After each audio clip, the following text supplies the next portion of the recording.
Meet the Mets, meet the Mets. Step right up and greet the Mets. Bring your kiddies, bring your wife. Guaranteed to have the time of your life, because the Mets are really socking the ball, knocking those home runs over the wall. East side, west side, everybody's coming down to meet the METS Mets of New York.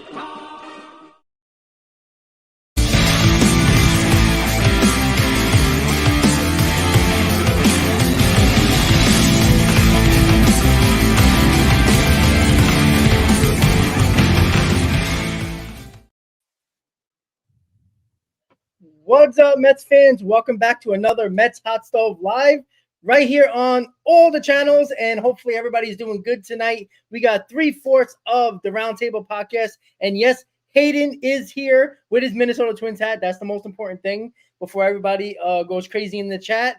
We got Hayden here today. Unfortunately, Nelson had to back out last minute, but that's okay. We're going to hold it down for him during his hot stove. And let's say what up to Hayden, since we haven't seen him in a while. Hayden, how you doing, buddy? Yeah, how's it going, everyone? Good to see everyone. Mets Talk with Hayden here, like I said. It's been a minute. Definitely just been busy with school and all that stuff. But, good to be back, obviously. Did a couple videos over the course of the month. I did my top 5 prospect video, my annual one that, does pretty well. So I think that's almost at 3,000. So if you guys could check that out, let's get it to that mark. Did a video this past week in regards to the Shintaro Fujinami and Jake Diekman signing. So check that out. And LFGM, and good to be here with Rob and Chris once again. All right. Hayden's back, and we'll definitely get a lot of his opinions. And make sure you check out that prospect video, because he always gets hits on that all the time, and it's usually pretty good. All his good details, info in that, and videos as well. Chris, how you doing, buddy? Doing well. Another week, another Mets Hot Stove Live. I'm ready to get it. I dropped a couple of videos last week on my channel as well. True Mets Talk live stream with Dan Bartels. That was on Thursday night. Interstate Mets Report on Friday night. Couple of Mets updates in between on my channel. Make sure you go check it out. Hit that thumbs up, all that good stuff. And I'm 17 subscribers away on my channel, away from 500. Huge milestone for me too, especially just starting my channel out last year back in April. Hopefully hit that marker soon. So if you haven't subscribed yet, at CPNY Sports on YouTube, definitely make sure you drop a subscribe, and I definitely appreciate it. Thank you so much for everybody's support, and I'm ready for a great discussion. Should be a great week of Mets baseball updates as we inch closer to spring training. Absolutely. So let's get into 500, guys. All right, guys. So there's some interesting information at least a little bit of news that came out after the Mets made a fury of bullpen moves over the last week and a half with Ottavino, Diekman, and of course they also got blanking on the name right now, which is hilarious to me. If you guys can help me out, I'm blanking on the name because I'm looking at something else. The other reliever we just got, what the hell was his name? Ottavino, Diekman, Fujinami. Jake Fujinami. There you go. Fujinami. Yes, there you go. So I just lost. I was looking at something else, and I just lost the train of thought. So yes, we got those 3 relievers to add to that depth of the bullpen. But first, we're gonna talk about the interest of the Mets in a veteran bat in Eddie Rosario. There was a lot of people in the chat a few times on the hot stove talking about Eddie Rosario. I looked at his numbers. They're not really that bad. He had 76 RBIs, 21 home runs, batted .255. If you put that at DH for the Mets, it's a hell of a lot better than what they had over the last couple of years. So it's probably not going to cost more than a Martinez, which is maybe around a $10, $11 million for Martinez. People are talking about $5 to $7 million, maybe the upper echelon of $9 million for Eddie Rosario. And I just went through the numbers. And Hayden, I'm going to start with you about the Rosario interest. How real is it? Who knows? We can't really believe much anymore. But if the Mets do sign Eddie Rosario, are you okay with it, or would you rather have somebody else? I think at this point of the offseason, if it came down to Eddie Rosario, it's a bat. Obviously, Eddie Rosario, nice lefty DH option. Obviously, he'd be a platoon. He would not be the every single day DH. He's another depth outfielder spot. Like I said, I mean, he's an underrated guy. And then, if you look at David Stearns, what he's done a lot this offseason is make those underrated Moneyball like moves. And I mean, that's what the Braves did right at the 2021 trade deadline when they acquired Eddie Rosario and a couple other smaller name guys, and it brought him a World Series ring. He's a guy who has decent pop. He'll give you 15, 20 home runs a season. He's not going to hit for a crazy average. He's not going to be a lights out player on the team, but he's a guy that you could probably get on this 1-2 year deal. Opt out in between 15, 20 million, if even. So yeah, it's a nice cheap end deal. I wouldn't be against it. He isn't my first option. He's 32, so that's prime age there. But like I said, decent pop, decent DH option, another backup fourth outfielder type guy.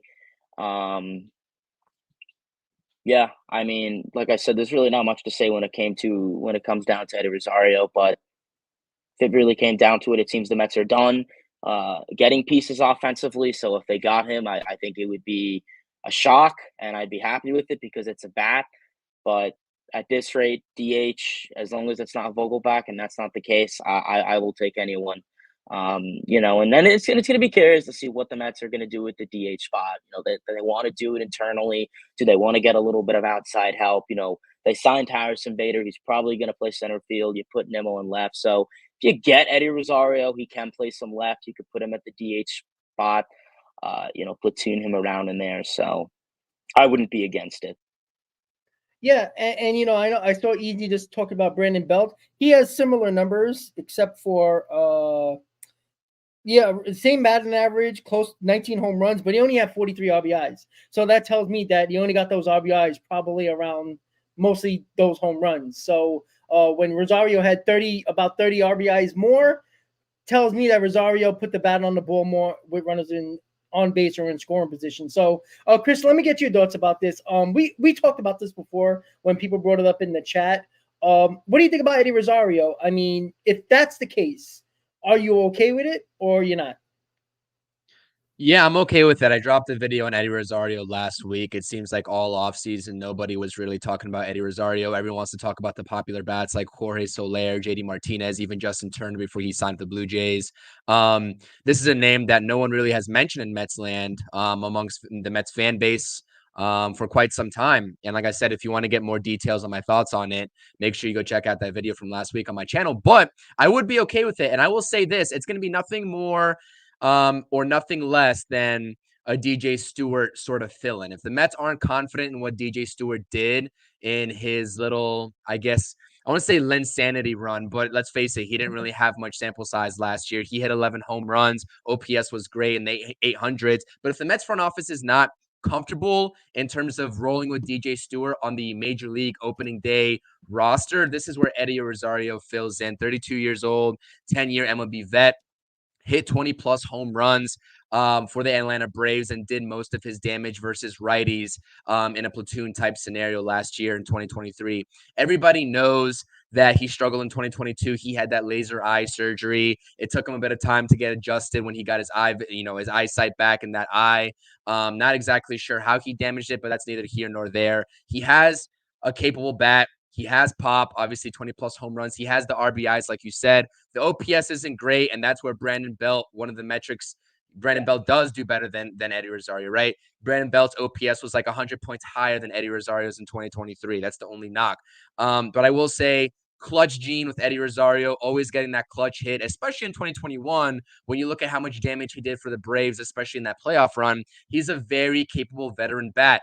And like I said, I would not want to see Eddie Rosario at this point in his career come in and take away the majority or bulk of bats from Mark Vientos, because it's going to be a platoon type scenario, even if Eddie Rosario would to be signed. Whoever the Mets sign from here on out, probably one is going to be a lefty, and two is probably going to be in there with that righty matchup.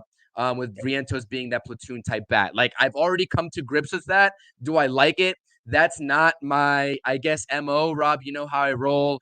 I like to get, if we're going to commit to Mark Vientos and he's still on the squad and we're going to commit to him as a DH, you might as well fully commit to him and have whatever bat you have, give him, I guess, don't take away half of Vientos at bats is what my line of thinking is. But nonetheless, like Hayden said, veteran, capable, clutch. I like Eddie Rosario, all that good stuff. He does have the capability to play outfield, not at a great clip, doesn't really have a great arm, but can play the corner outfield position for the New York Mets. This is something where it's going to be a 1-year cheap deal. And if things go wrong in the first half of the season, this is a capable bat that you can sell off for pieces at the deadline as well. But obviously, we know the Mets are here to compete. So I like Eddie Rosario. I'm curious to see if they do bring in a hitter at all like Eddie Rosario, whether it's Rosario, Brandon Belt, or anybody else in between. I'm curious to see how they're going to play it with Mark Vientos' at bats. Are they going to be playing the majority of the time versus righties? Are we still going to see Vientos for the majority of time versus righties? That's the sort of split that I want to figure out, because at this point, we have DJ Stewart. We don't know what we're going to get from DJ Stewart. And that's where Eddie Rosario comes in. Like I said, if they want solidified veteran presence, which DJ Stewart is not, I see a lot of Mets fans, especially on Twitter, taking to Twitter saying, well, why would we sign Eddie Rosario? We have DJ Stewart. I mean, we do. And I'm comfortable with DJ Stewart, but he's still a wild card at the end of the day. You know what I mean? Like, we can't take last year's sample size of DJ Stewart with the utmost, I guess, confidence. You have to take it with a grain of salt. So, like I said, I would like the targeting. Do I think it's unlikely still? I do. I think it's unlikely that the Mets bring in any bat. But this is a lot more likely than your Jorge Solers and JD Martinez's. Two of those names that we have heard nonstop. And I'm curious for you, Rob, are you still in the line of thinking? Because I heard your last live stream, you're talking about the price coming down on JD Martinez, which might very well be the case. Are you sort of still in the line of thinking that that price point might hit for the New York Mets? Well, see, here's the thing that I think it kind of proved my point a little bit more earlier when you heard about the Giants working out a contract with Jorge Soler. That's another team that I thought JD Martinez can get into because of the fact they needed that extra bat. That's another team off the board for JD Martinez. If JD Martinez drops to a price close to Eddie Rosario, how can you just pass that by? If it's similar money and similar year, why not? You know what I'm saying? And again, the Rosario makes a lot more sense because of the fact that he is that lefty bat. He can platoon with Vientos. Rosario is going to be a professional. He is not going to, he knows he's going to stay to his lane, do his job, come in when they need him, play outfield every now and then, DH every now and then. And he's not going to take a lot of at-bats away from Vientos unless Vientos isn't doing his job. So the problem with the JD Martinez, and now that and don't think the Mets aren't pushing these videos on Twitter or X with Vientos all over the place, because they're prime and ready to give him every opportunity. Like, that's the only videos you see. You see all the videos are about Vientos, and SNY and the Mets are putting that all out there. So that's a mind game that they're working with Met fans with, and a good or bad way, it doesn't matter. It shows that Vientos is working hard, and I always love players, working hard, trying to get better. Starting with Lindor about in December or in early January, working out with Lindor in Puerto Rico, and then going back to, going to spring training really early in Port St. Lucie and working out, and he got that third base glove, which is I saw his last video. He got that third base glove. So, Vientos is going to get a chance of winning the job, even though Beatty's probably number one right now. The thing with Vientos is that if he does do well, and you do have an Eddie Rosario, does that push DJ Stewart off this team? Because, like you said, Chris, DJ Stewart is a guy that, he had a decent couple of months when the Mets brought him up. But he's a failed prospect that never really found his footing anywhere. In a non-pressurized situation with no pressure on him at all, they just threw him out there every day. And that's the problem. He played every day, right? He played every day. He got at bats. You're not sitting anybody in the outfield to play DJ Stewart. So if he's not going to get the everyday at bats, you can't expect him to do what he did when he was getting everyday at bats in middle of August and all of September. So you have to look at it that way. It's a guy that's going to come in cold a lot of the time for an at bat or just for defensive replacement late in games. that's basically it. So, DJ Stewart might get his starts every now and then, but DJ Stewart is going to lose a lot of at-bats. And that's not going to help a guy like that who probably needs to play a lot. And the Mets clearly don't feel confident enough of giving DJ Stewart those at-bats. And if he is a bench player, can you trust him to be that bench player? I know, because we've seen it with the Braves. Rosario can start, and he's a guy that can come off the bench and DH as well. So you got options with him, and you feel comfortable with a veteran guy who played in big-time games and got big-time hits in Rosario. That's what I'm saying too. So like, and I think that point that you made is great. It's like, if you roll with DJ Stewart, and DJ Stewart is the type of guy that you're going to have to get, I guess, bulk at bats too to get going, right? Eddie Rosario, you can sit there and stash him for whenever you want him. If Vientos rolls and he's doing well and he catches a cold streak and they want to pull the plug on it eventually and give him a couple days off, then Eddie Rosario can just fill in whenever he wants to, because he is that much of a veteran that he doesn't need bulk at bats. You can just throw him in any situation and he will presumably perform. But this is my worry though. We don't know what we're going to get out of Vientos. Vientos is a true wild card, right? And we all know that. His power, his upside with his power is undeniable. But we can sit here all day and talk about projections for Mark Vientos. The chat can give their projections on Mark Vientos. We truly don't know, based off of what we've seen in Mark Vientos' career so far at the major league level, what we're going to get out of him. And this is what my worry is. If you use Mark Vientos in a platoon type scenario, because going off of last year, he had more at-bats actually versus righties than he did lefties. But that doesn't change the fact that he also hit, let's check here. He hit 214 versus lefties, and his OPS was about 60 to 70 points less versus lefties than they were righties. So it's not like he's a surefire thing to hit lefties if you're gonna use him as a platoon. So that's why I think that if they are truly committed to Mark Vientos as the DH, you can't play that platoon game with him. You just can't do it, because he's not like he's this left-handed hitting or this right-handed hitter that's a guru against left-handed pitching. Yeah. You know what I mean? You have to give him days where he faces righties and lefties. So if that's DJ Stewart that you plan to platoon him with, or Eddie Rosario, or whoever other lefty bat you want to bring in to platoon him, I'm not sure that's the best idea. And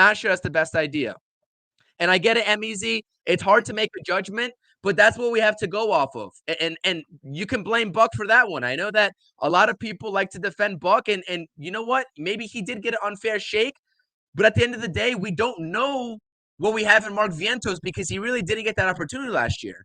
So I'm sitting here looking at 84 at-bats versus left-handed pitchers last season in MLB for the New York Mets, and 145 or 134 at-bats versus right-handed pitchers. And he actually did better versus right-handed pitchers for all intents and purposes. Yeah. Better on base percentage, better slugging, better OPS, and the average is only 0.05 points less. So you know what I mean? You know what the predicament is here in terms of trying to foreshadow what's going to happen with Mark Vientos and trying to platoon him again in this type of season? That's my concern. Sorry to go off. Yeah, it's cool. And Hayden, jump in here if you want to. The problem that I'm having here when people are like, oh, he didn't get the at-bats. You know what? You're not always going to be able to get at-bats on certain teams or in certain parts of the year, just because that's the way baseball works. When you get your opportunity, you got to shine. You got to make it happen, right? Brett Beatty got the opportunity. He failed. What happened? We also had to get somebody else to do the job because he wasn't doing it. Same thing with Vientos. You got an opportunity. They gave you at-bats. You got to do your job when you get at-bats, right? Francisco Alvarez, after Narvaez went down, right?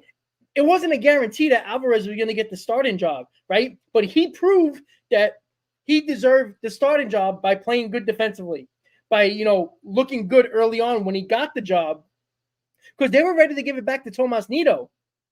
And when Alvarez showed that when he got the opportunities, he was doing his job, he kept the starting job, and now he's our starting catcher, right? So I don't want to hear the excuses about Beatty or Vientos about the limited at bats. Because if you look when Francisco Alvarez came up after the Navarez injury, he wasn't playing every day. He was getting spot starts. Nito was starting a lot more. And Alvarez, when he got the opportunity to play, he shined. So the limited at bats shouldn't mean anything. You got to do your job, right? You're a professional now. When you get the opportunities to stay in the lineup, just like everybody else gets an opportunity, when you get an opportunity, you got to do the job. You got to figure it out. It's just that simple. So, Hayden, when it comes to Vientos and the platoon situation, if it's Rosario or DJ Stewart, what is the issue that you're going to see with Vientos? Because Chris said he's better against right-handers. So that platoon is like, it kind of makes sense, if you take a step back. But if you look at the numbers, he's better against righties and lefties. But he didn't do his job when he did get opportunities, just like Beatty, but Alvarez did. What is your take on the Vientos situation? Like, do you want to give him just the total at-bats and say, screw it, let's just go with DJ Stewart on the bench and get spot starts every now and then, and Vientos is the everyday DH? What do you think about that? Yeah, well, I mean, first we could see that, it's good that we could see right now Mark Vientos is down in Port St. Lucie getting ready for the season. I think that's the most important thing to look at. When it comes to Vientos, 2023 was a very, uneven year for him. I mean, I couldn't tell you the amount of games he played, but he probably played just about half the season, maybe a little bit less. Had mixed results, right? He got called up, around May, had a pretty crappy, slow May, June, and then really came alive towards the end of the season when he got more everyday, consistent playing time. I think he learned a lot in 2023, and I think 2024 is really going to be a good breakout year for him if he does have it. I think he is going to go into spring training still with something to prove. I don't know if that's a big take to say, but I think he has something to prove of whether he is going to be a DH, a platoon, that lefty versus righty mentality. Is he going to be the everyday third baseman? Because I think everyone could say with full confidence that Brett Beatty has not earned it yet, unless he goes into spring training and hits 500 and goes on a tear. And I'm talking bigger than last year. So right now it's going to be interesting. And, a lot of people keep forgetting about DJ Stewart. I'm probably the minority in this case. I don't know, but I'm not crazy about DJ Stewart. He's a good bench piece. I mean, I'm gonna requote you, Rob. I've said it on my channel dozens of times last year. He's a failed prospect out of Baltimore, and he played in games that were really nothing last year. I mean, that Texas Rangers game was his World Series. I hate to sound like that, but I mean, can he come up in the big game when it matters? And if he can, great. I mean, what he showed off, what he has the potential to show off is great. The power, a great left-handed hitter. I mean, absolutely, I would love to see that. And then you split the time between Stewart and Vientos. Say what you want about the whole Buck Showalter not playing the kids and yada yada. Well, it's over. He's gone. It's really not even worth making that argument anymore. It's irrelevant at this rate. But right now, you can see Vientos cares. He's in Port St. Lucie. I saw a video of him on Twitter, X, whatever you want to call it. Him taking reps in the cages. He's working at third base. I don't know if David Wright is still working with Vientos and Beatty. I know he did last year, and I think it's safe to say it wasn't very effective. So maybe another round would be nice. But, Vientos got hot last year in September towards the end. He showed off strong with power. And I think right now it's just going to be if he can carry it and hold on to it. Yeah. So Rob, my thing is here. This is what I'm trying to figure out, right? We already have a DH that's a righty, Vientos, presumably. All things remaining consistent if we go internally here, like we think that they are, right?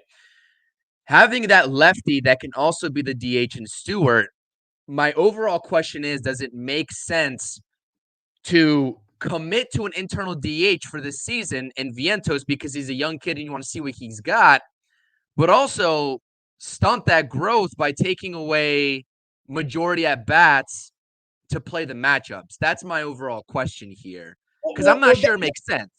Well, that's the problem. It's mixed messaging from the Mets, right? Why are they interested in Rosario when they keep on talking about Mark Vientos and, shoving Vientos videos down our throats on Twitter or X, whatever you want to call it?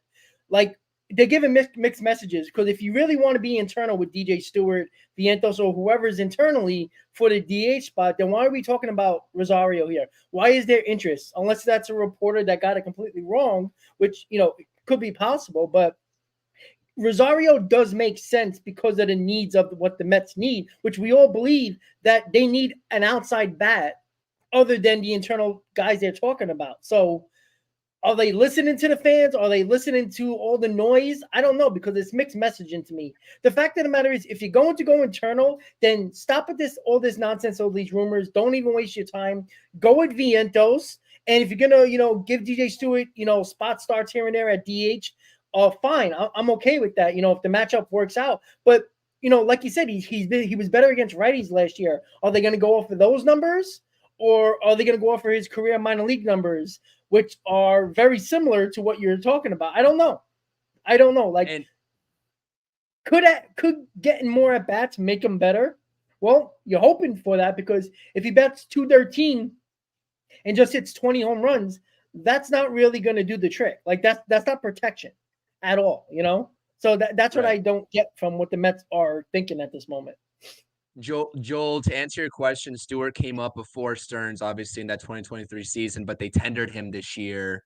So they brought him back on like a $1.3 million deal, right? So would it make sense to bring him back up for $1.3 million if they're just going to replace him with Eddie Rosario anyways via free agency? That's my line of thinking. And honestly, to answer this question and have it the end all be all, because like you said, it's very mixed signaling right now for the Mets, is that if you're committing to a 24-year-old DH, and like you said, you're seeing all these videos about, oh, Mark Vientos is here, he's working out, this is our guy, this is who's going to be DHing. You're talking about a 24-year-old DH versus a 30-year-old DJ Stewart that should be already in the prime of his career, but we just don't know what's going to happen because he only came onto the scene last season. We're talking about that discrepancy.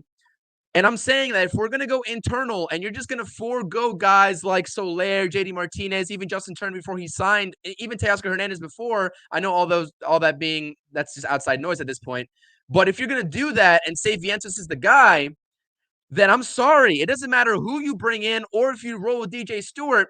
That has to be a spot start only. And doesn't matter if there's a righty or a lefty on the mound. You have to throw Mark Vientos out there. We cannot limit Mark Vientos to only appearing versus left-handed pitching. That's what I'm going to stress, because at this point, and Rob, you know my thoughts and opinions on this. I've said this multiple times, not only recently, but even when the offseason started. I don't think Mark Vientos is a long-term solution for this Mets team. I don't think he's going to be the end-all be-all DH for this team. Even if he's the starting DH and getting majority at bats in 2024, if he has a great season, I can foreshadow the Mets trading him off in the 2025 offseason for a legitimate DH or a package deal. And I know that's a hot take. I know a lot of people don't want to hear that because we have a whole 2024 season ahead of us, but that is my line of thinking because I am a forward thinker. If he does well, this is the showcase season. So don't take at-bats away from him for a 30-year-old DJ Stewart if we're going internal for 2024. That's my case. Yeah, and going back to Rosario for a second, Mike was like, Mets have scouted Marte in the winter league, and obviously they are scared he's not capable of 500 at-bats. Rosario fills that void. True, that's a good point, Mike. But you're gonna have a very, you got a guy in Rosario who's not a good fielder. And you need a guy with an arm in right field. Like Nimmo's not a right fielder. He's a left fielder, center fielder. Bader could play right field if need be. Rosario's not a center fielder. So you're going to put Rosario, who is mainly a left fielder, played right field, and he's not a good fielder with no arm. It's a dangerous game to play, but I get your point that, Rosario could fill that void. But I don't think it's to fill an outfield spot. That's why you got Tyrone Taylor. Tyrone Taylor can fill whatever hole you need if there's an injury or if they don't think the guy somebody's not doing well in either Bader or Marte, you could throw Tyrone Taylor in there. That's why they got Tyrone Taylor as basically a second guy, just in case if somebody gets hurt or somebody's not doing their job. But yeah, I mean, I think Rosario is more for the DH situation that we're having. But that's why it's mixed messaging, because I don't get it, because I don't know what Stearns believes. I don't think Stearns likes Beatty. I think that whole nonsense about Mauricio and Beatty having competition at third base, I think it was all giving Mauricio the job. And if Beatty outperformed him, then maybe he would get the job. But in this case, I don't know why you're trying to give competition to Mark Vientos, yet in the same breath say, oh, we're going to go internally with the DH. Vientos is the guy. And look, they just asked him questions yesterday in regards about the DH. He goes, oh, I'm going to have fun. I'm going to do my best. I'm working hard. So if he's getting questions from reporters basically stating that, hey, you're probably going to get the DH job, what are your thoughts? What is he supposed to say? Like, I don't understand, like, where's this messaging coming from? Like, look, if you're going to go with Vientos, go with Vientos. It is what it is, but there's too many mixed messages out there. Because if you do bring in Rosario, that means he's probably taking DJ Stewart's spot because there's not enough room on the roster. Like, how many more outfielders are you going to have? Like, I mean, you're working with what? One infielder? Backup infielder, if I'm not mistaken? Like, you don't have a backup first baseman, technically Vientos, but, I mean, if he's in the lineup as DH, clearly there's nobody on the bench to take care of that issue. Who is your, you got Joey Wendell. That's basically it. So you're going with a lot more outfielders, which I understand because I don't know if they can trust the Marte, trust the Bader to remain healthy. But to have all those outfielders on the bench, and yeah, you can DH them every now and then, that's a lot of outfielders, guys. Hayden, what do you think about that? I'm sorry, what was the question?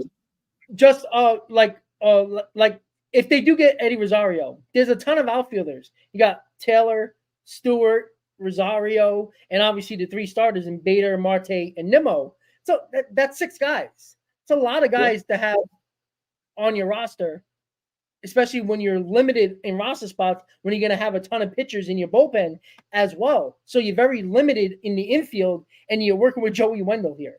So I do wonder, would they do that and have all those outfielders as like, a depth situation just in case if Marte doesn't do well or gets hurt, and same thing with Beta? What do you think? And yeah, no, and I agree with that. And I think that's a big reason on why they're stocking up a lot on outfield depth because, obviously you look at Marte, listen, is he going to come back and have a 2022 caliber season?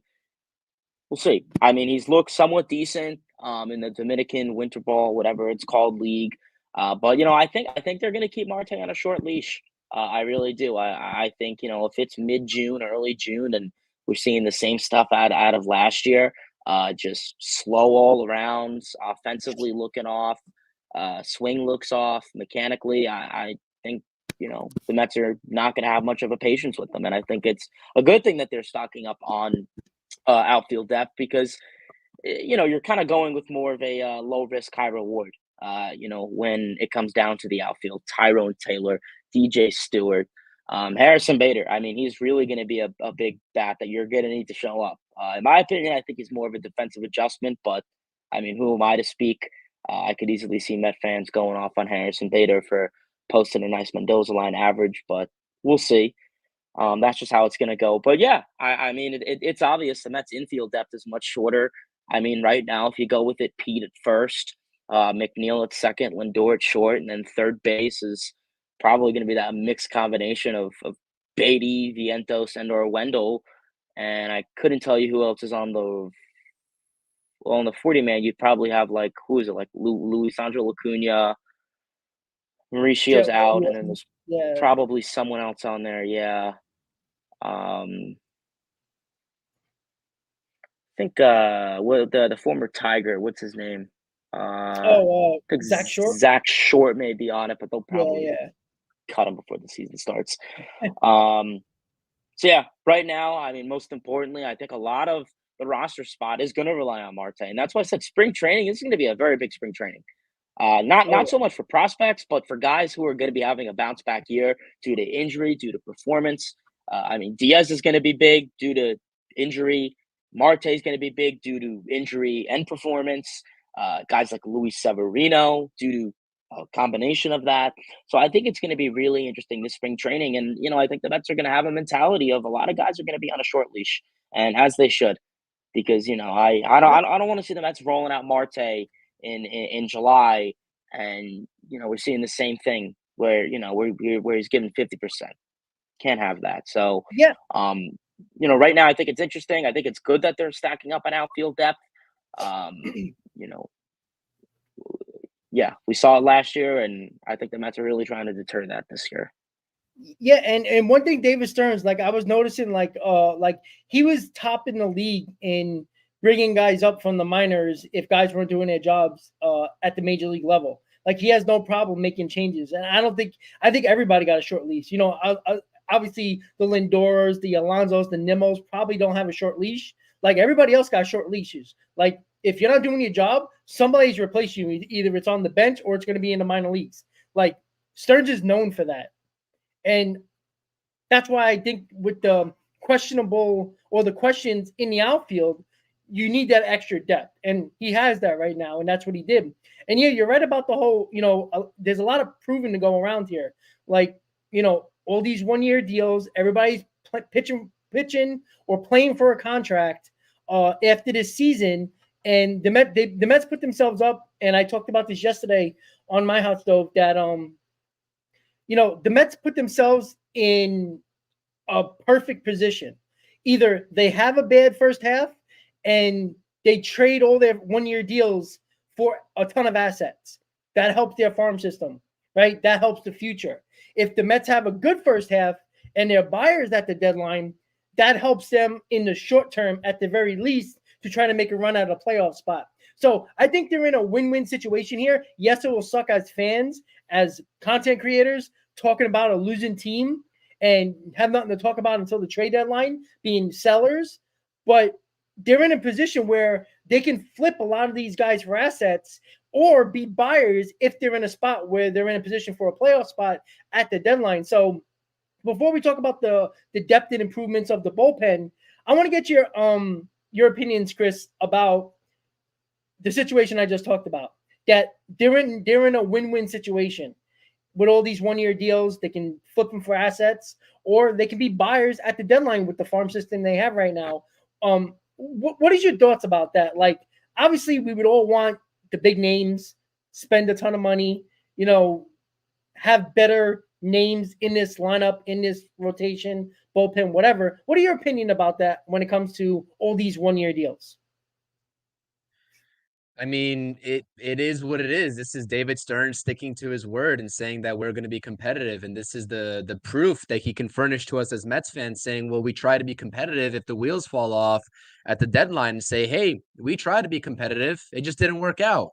So this is like a throw in the wall attempt to just say, "Hey, we're going to be competitive in 2024," and if worst case comes to worst, they have that proof to say, we made these signings. It didn't work out at the end of the day. But I think us as Mets fans, right, we realize that they're a bunch of projects. And Severino, we don't know what we're going to get out of him. He has high upside. We've seen it before in his career. Sean Manaea, same thing. We're looking to get back the Oakland A's Sean Manaea. I mean, all these guys, right? I mean, we don't know what we're going to get from Diekman. Fujinami's another project. All these guys can be hit or miss. This is a hit or miss season. And Joel's saying it competitive can mean anything. They've left this up to open interpretation. This is mixed signals, right? We've just come to accept it as creators on here that the Mets are sending us mixed signals in terms of how competitive they want to be. We don't know their definition of competitive. We don't know how many win totals they're really projecting this team to be, but they put themselves in a position to abandon ship very quickly if things fall off the wagon, if the wheels fall off the wagon. They put themselves in a position to do so. And I'm not sure what the leaks were looking like, who told the media that they're reserving $10 to $15 million at the trade deadline in case they are competitive and they can bring on some contracts at the deadline. But this is a very sort of fork in the road situation, right? There's a lot of question marks heading into 2024. Not only the win total that this team is going to have in terms of the win-loss column, but the answers that we're going to have at the end of the season. And I bring this all back around to Mark Vientos because he really is the wild card here, right? Mm-hmm. He is the wild card based off of what we've been talking about all offseason with this DH. And I think that we're all in the boat at this point in terms of accepting the writing on the wall that Mark Vientos is going to get more at-bats in 2024 than he did in 2023. So let's say, the Mets are competitive, and let's say Mark Vientos has a great season. What do we truly define as great? Since we're talking about definitions here. So yes, Rob, to answer your question first and foremost, I really hope the Mets are competitive. I want to be buyers at the deadline. I want to see competitive baseball. I'll never root for my team to tank. I'm a Knicks fan. I know what tanking without success is in terms of the upcoming draft. Not like the Mets will have a good pick in the upcoming draft, because we all saw what happened in terms of the lottery. We all got stoked just to find out that we were bamboozled and getting 19th pick because of that CBT tax penalty, which is going to happen again because the Mets are over the tax penalty again. It's going to happen again. So we might as well not tank. We might as well watch competitive baseball as Mets fans and as Mets players, Mets front office. We all want to see this team succeed. There's no reason not to. But my question is overarching here, and I hate to go back to the Vientos conversation because I know we're trying to move on, but this is the most important question for me, is that if we're talking about this internal DH and sticking with Mark Vientos as the internal DH, what do we define as a good season in order to keep Mark Vientos around to be the everyday DH in 2025? What statistics does he need to put up for us Mets fans to be like, he's not getting traded? Because I told you time and time again, I think he's out of here starting in the 2025 offseason. I think he's out of here. This is his showcase here, and this is the Mets saying, please prove yourself, because we have other roster holes to fill. And we have other aspirations on the market. A lot of bats are hitting that open market starting next year. Yeah. Rob, you saw my tweet. A lot of bats are hitting the market. Mm-hmm. If the Mets are going all in, are we confident in Mark Vientos being that full-time DH? But my thing is like, we see projections. Fangraphs had Mark Vientos at 15 home runs, mid-700s OPS, batting average at 250, 245? Let's say he hits 22, 23 home runs. Maybe he hits 250. OPS a shade under 800. Is that going to satisfy Mets fans for us to be like, wow, Mark Vientos, that's a great season. Let's keep you around. Like, what is that threshold? Because I think a lot of people are like, we're all in the same boat. Like, we want to see Mark Vientos succeed because we want the best for this Mets team in 2024. But how are we defining success for these players? You know what I mean? Well, that's the problem. And I think that's the concerning part when it comes to this team, is that, yeah, he can hit 23, 24 home runs, bat 250, 70 RBIs, just under 800 OPS. And, people will say, well, it's better than Vogelback, but that's not a high bar, right? Do you want, can he do that again? Or is it just a flash in the pan? Who knows? Because he got that many at bats, is that's why he's better? Or did the platoon help? I don't know, but yeah, Hayden, I'll start with you with the next topic so we can move it a little forward here. The bullpen improved. I would say improved only because there's a ton of depth there. I think with the Rayleys, the Diekmans, the Lopez, the Diaz, even Ottavino, it's a pretty decent sized bullpen. I think that there's a lot more of the trust than there was last year. What do you think about the bullpen? Do you think it's improved? Yeah. Or do you think it's just a number of arms that I think just I think it's a mixture of both. You obviously have a lot more arms, a lot more major league arms, rather than minor league bullpen arms. If you look at the bullpen, on the 40-man roster, yeah, I think it's a mixture of both. I think you have a quality and quantity. Big year for Edwin Diaz. He's coming back closer. We saw how vital that was last year, how important the closer role was, especially for Buck Showalter. Obviously now for the new manager, it is going to be the same case. How much the Mets really relied on Edwin Diaz last year, how much it screwed up the 7th and 8th inning, now the Mets have that guarantee that they will have Diaz for the 9th. So that's an inning saved. So now they could, go to their setup mans, probably Ottavino and Rayleigh for the 8th and 7th and whatever inning I guess it could be. So, you got some adequate names in there. Brooks Rayleigh, he had a great season last year. Nice lefty arm. He's going to be big. Edwin Diaz coming back. Listen, is Diaz going to be 2022? Relievers are annual. You have to have the injury on top of it. I don't think he'll be bad, but I don't think he'll be, I still think he'll be a top 5 reliever, no doubt. So, definitely could still bank on that. I think if Ottavino can be more consistent, with that slider, I think Mets fans will like to see him. I'm happy they brought him back. Drew Smith, the one dude who should be sent to the moon. I don't know what the Mets see in him. I don't know how much longer the Mets want to play games with him. Um, I'm not even going to comment on it because there's no point. But yeah, the most recent signings of Shintaro Fujinami and obviously Jake Diekman. Jake Diekman, nice signing, veteran, lefty, good stuff, underrated move. You look at Shintaro Fujinami, I think he's the bigger name in the past week. Obviously, he's younger. He's probably about 28, 29. I know he pitched in Japan for a little bit. Pitched for the A's and Orioles last year. And then once the Orioles moved him to the bullpen, that's really, when he found his bread and butter. He's has high velocity. Fun fact, I saw this on Twitter and it actually stunned me. Not one pitcher last year for the Mets threw a ball over 100 miles per hour. Fujinami threw about, I think it was 15 or 16 last year. So that's big. I know velocity is nothing really crazy in today's society. It's more spin rate and movement and all that great stuff. But still, we're not going to talk about the RPMs. We'll talk about the velocity. We'll be old school here. Has great stuff. I mean, really, he is a low risk, high reward. You're getting him for 1 year. For a dude who really has a 2-pitch arsenal right now. He has the 4-seamer and split finger. And that's typical for if he's going to be a reliever. If he really wants to start, bridging a cutter more, maybe using a slider or any other secondary pitches, I think that could be very big for him. So Shintaro Fujinami, like I said, putting him in the bullpen is really a smart move. When it comes to breaking down a new pitcher, we know that David Stearns did it a lot. Obviously, a different age, different pitcher. But when he did it with Burns and Woodruff, he worked them up in the bullpen and to figure out their things. So I think that could be a nice thing for Fujinami.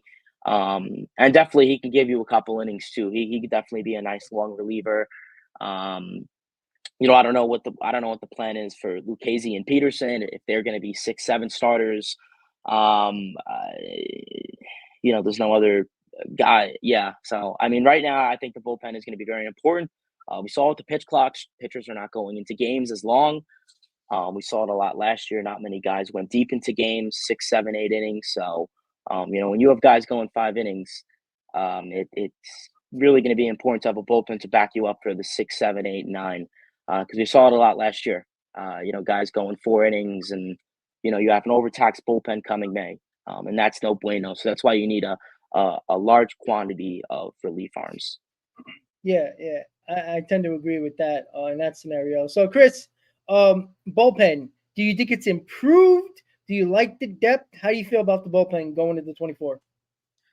Yeah, I like the bullpen a lot. I like the bullpen a lot. Also, Christopher up top saying, "Who cares about the tax?" Because Steve Cohen's the richest owner in baseball. I understand that. They care Just this wanted to year. address that. I understand that, but apparently it did matter in this 2024 season if we're giving out 1-year deals. So there's a limitation to that. That's what I'll say. Anyways, getting back to the bullpen, I do like it a lot. I like it a lot. I said this on my channel quite some time. I said it on the Interstate Mets Report when we were going over the depth pieces. Not only that's going to be at the major league level on the opening day roster, but also the depth pieces now that David Stearns has brought in to sit in the minor leagues and I guess just be ready in case their services are needed, right? You're talking about your Johan Ramirez's, your Austin Adams's, your Kyle Cricks. I can go on and on and on. Your Michael Tonkins, right? Because I thought Michael Tonkin might be a major league ready player for the Mets before the Fujinami signing. Now I'm not so sure.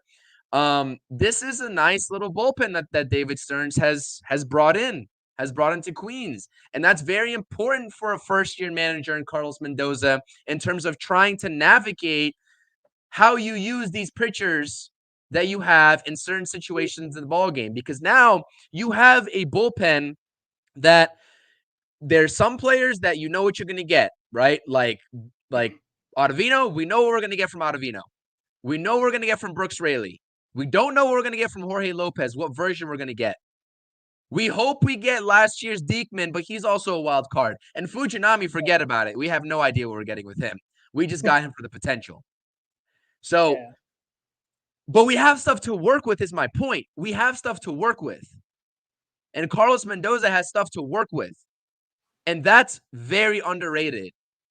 And like Hayden was talking about, that electricity that was missing in the bullpen in the absence of Edwin Diaz last season, in terms of the velo, David Stearns prioritized that. Fujinami averaging around 99, getting up to 102 last season in his rookie season. Diekman from the left-handed side of the mound can get up to 96, 97. Edwin Diaz coming back, right? We got guys that can throw, they got flamethrowers on them. But we also have those guys that we prioritize in the beginning of the offseason that know how to manipulate those off-speed pitches. Now, I'm not saying Diekman, Fujinami, I'm not saying they don't have off-speed pitches, but I'm saying they bring that fastball with them. A guy like Kyle Crick or Austin Adams is not going to go and blow a fastball right by you. But Joel's right. Hefner now has no excuses. If he's the pitching whisperer, if he's this pitching coach whisperer, he did great things with Kodai Senga. But we need to see these guys transform, because these guys are projects at the end of the day, like Fujinami. Like, you know what I mean? He's got the stuff. David Stearns got him in the door. Now, Jeremy Hefner, it's your turn. So I think there's a nice blend of projects versus solidified ball players. I think Jorge Lopez is a guy that I will honestly, I understand that he had a down 2023, but I'll put him in the category of being a nice major league ready ball player, ready to be slotted into higher leverage situations. Adam Ottavino, same thing. Brooks Raley, same thing. Edwin Diaz, same thing. You got those four core nucleus guys. And Diekman, I'll say same thing. Yeah. But then to round out your bullpen, you have your what ifs. Drew Smith. Is he finally going to have some location and command to his pitches? He's got the stuff. He's got the movement. He's got the velo. He can throw 97, 98. Just let's not leave it middle for guys to drive over the fence. Let's locate it. Down and out, maybe, Drew Smith. And that's on Jeremy Hefner as well. Partially, right? Because at the end of the day, Drew Smith is the one out there throwing pitches. I understand that. But you know what I mean. Yeah. So, I like it, Rob. I like it. Yeah. See, I like Lopez.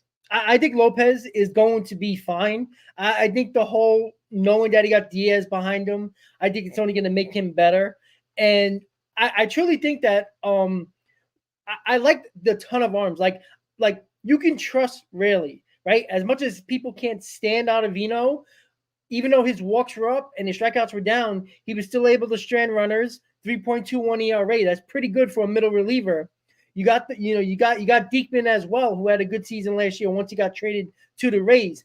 I think the possibility and the options that the Mets have and Mendoza has going into every game, when you got that closer in Diaz. Now, I'm not saying Diaz is going to be 2022 Diaz. I don't think he needs to be that. If he does a little bit worse than 2022 Diaz, that's still a huge step up than what the Mets have, because everybody gets pushed a step down. There's so many different ways. And I said this the last time we were together when on Hot Stove. I think it should be more matchups than set roles for guys. I don't think Jorge Lopez is always going to be the 8th inning guy. I don't think Ottavino is going to be the 6th inning guy. I don't know if Raley's going to be the 7th inning guy. I think certain scenarios is going to call for certain pitchers, right? If there's tough lefties coming to the plate, you might see a combination of Diekman, Raley, especially with the 3-batter rule. If there's 3 batters coming up in an inning where they have trouble catching up to high velocity fastballs, you might see Lopez, Fujinami.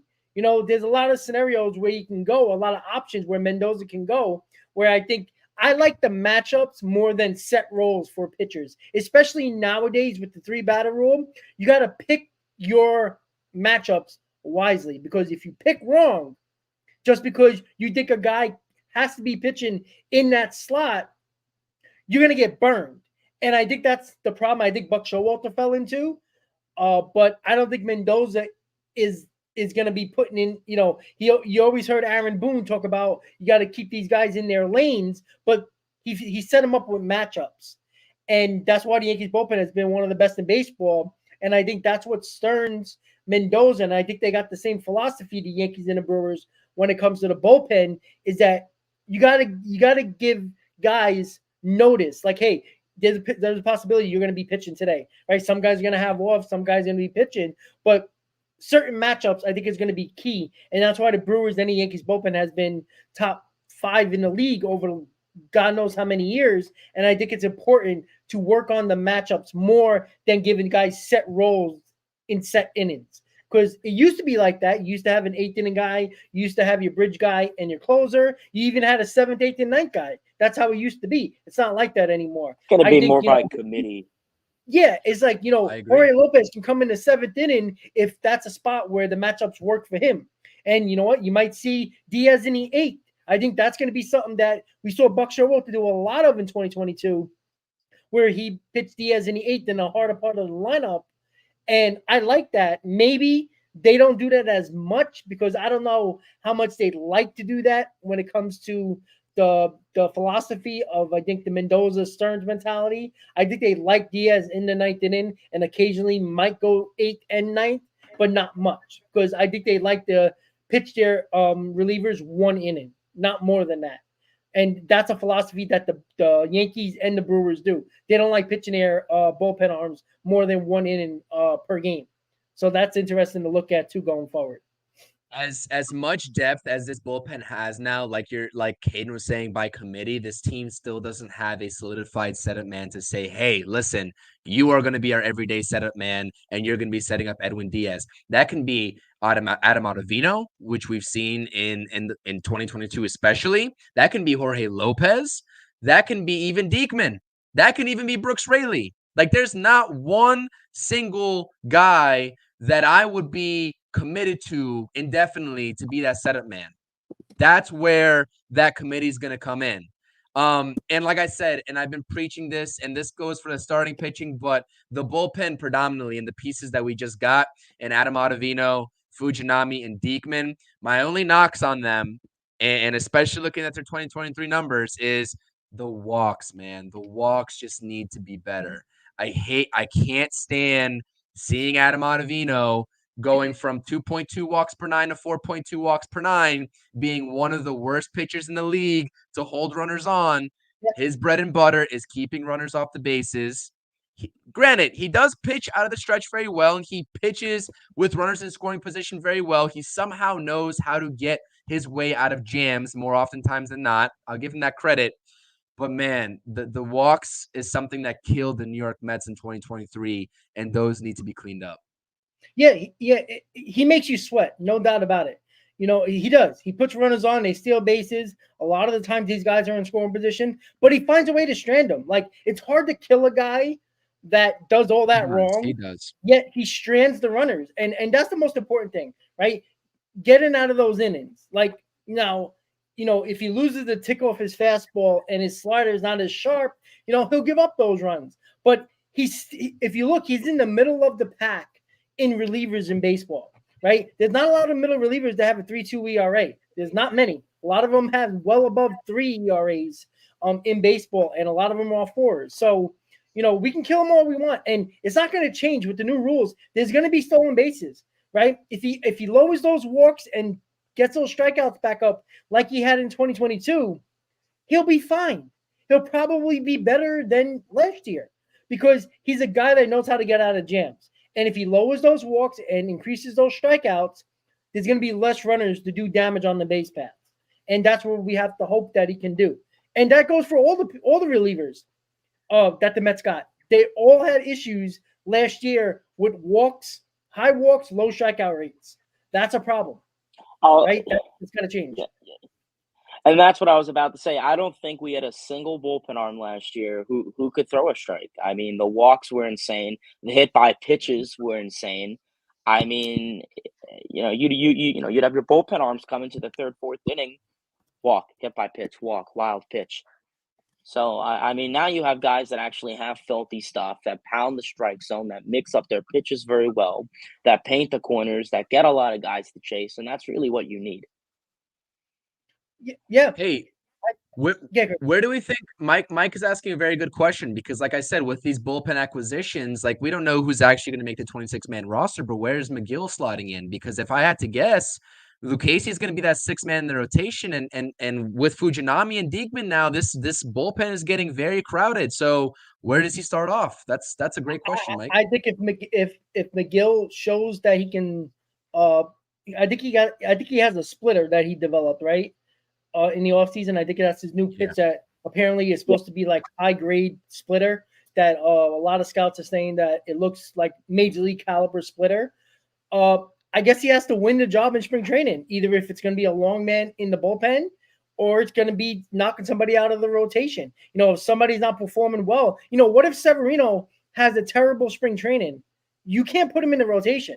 If somebody's doing better, you gotta knock him out of the rotation. Maybe throw him in the bullpen as a long man. I don't know, but I think McGill's going to get an opportunity to make this team either a long man in the bullpen or knocking somebody out of the rotation. If not, he's going to be one of the depth pieces in the minor leagues. He's got options, and that's probably where he's at the moment. But there's no reason why he can't win the job. He was an opening day starter 2 years in a row because of injury. So you have to look at that as well. And he stepped up in 2022 and held the fort when guys were injured in the middle of the season. So we'll see where McGill is, but it will be very interesting to see what's going to happen with McGill. But he has to win a job. He can't just. I think it'll be him and Buto competing for that long man spot out of the bullpen. I agree. Yeah. I think Lucchesi's the on man out too. Honestly, I think with all the bullpen pieces now, I don't think they're going to a 6-man rotation. I mean, you guys might disagree. I think Chris, you just said Lucchesi might be the 6-man. I don't think with all those bullpen arms, it's going to be very hard to do a 6-man rotation because that's a ton of arms. That means somebody's going to be coming off the bench, off the roster on the bench. Is DJ Stewart gone if they get Ari Rosario? You got to take away from the bench to add another starting pitcher on the roster. And I don't know if the Mets are going to do that because that even leaves you more shorthanded on the bench. I know there's, with the DH now, there's not double switches, pinch hitting opportunities for pitchers. So the depth doesn't have to be crazy, but you're limiting yourself on the bench if you bring in more arms on this roster. So I don't know if they're going to do that anymore, to be honest. So right now, how many arms do you think they're going to carry in the bullpen? If they go 5-man, how many arms do you think they're going to carry? That's a good question. I was thinking like 8 bullpen arms. I think it's going to be close to either 9 or 10. I think they're going to go crazy with arms. I think, I was looking at the Brewers roster. They carry a ton of arms throughout Stern's tenure. I was going back 3 years prior when the last year he was the GM and the 2 years prior to that, a ton of arms. Like he had 3 guys on his bench most of the time. And it was usually either 2 outfielders or 2 infielders on the bench along with either a guy that can be versatile in both infield and outfield. So I think he's going to go with a ton of arms, but I don't think he's going to go to a 6-man anymore. So if we think about it logistically, you'll have, if you say 5-man rotation, you have 5 guys there. You have 8 guys in your field in your lineup. That's 13. You'll have what? 5 bench pieces. That's 18. So that leaves you. So if you go with a 4-man bench, you get 9 bullpen arms, and if you go with a 5-man bench, you get 8 bullpen arms. And that's only if they go with the 5-man rotation. If they go 6, you're gonna have to go with the 7 bullpen arms. I have to guess. This is me just doing math on the top of my head. That's the problem. Like Ed and Diekman. I just pulled up the picture of the bullpen arms. Bickford and Tonkin, are one of those guys going to be knocked out? Get Bickford out of here. Okay. I don't like that guy. I don't need that guy on my team. So, okay, if you put Diekman in that mix as well, you got Tonkin, Diekman, Lopez. Sorry, that screwed me up.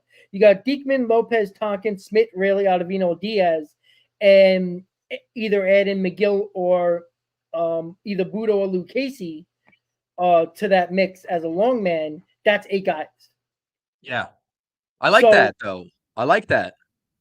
Yeah. So that's 8. That's 13. That's 13 pitchers. So you're gonna have 13. That's 8 guys or 9 guys in the rotation, in the lineup. So that's what 22 plus the 3 guys on the bench. You just named 8 bullpen pieces? Yeah.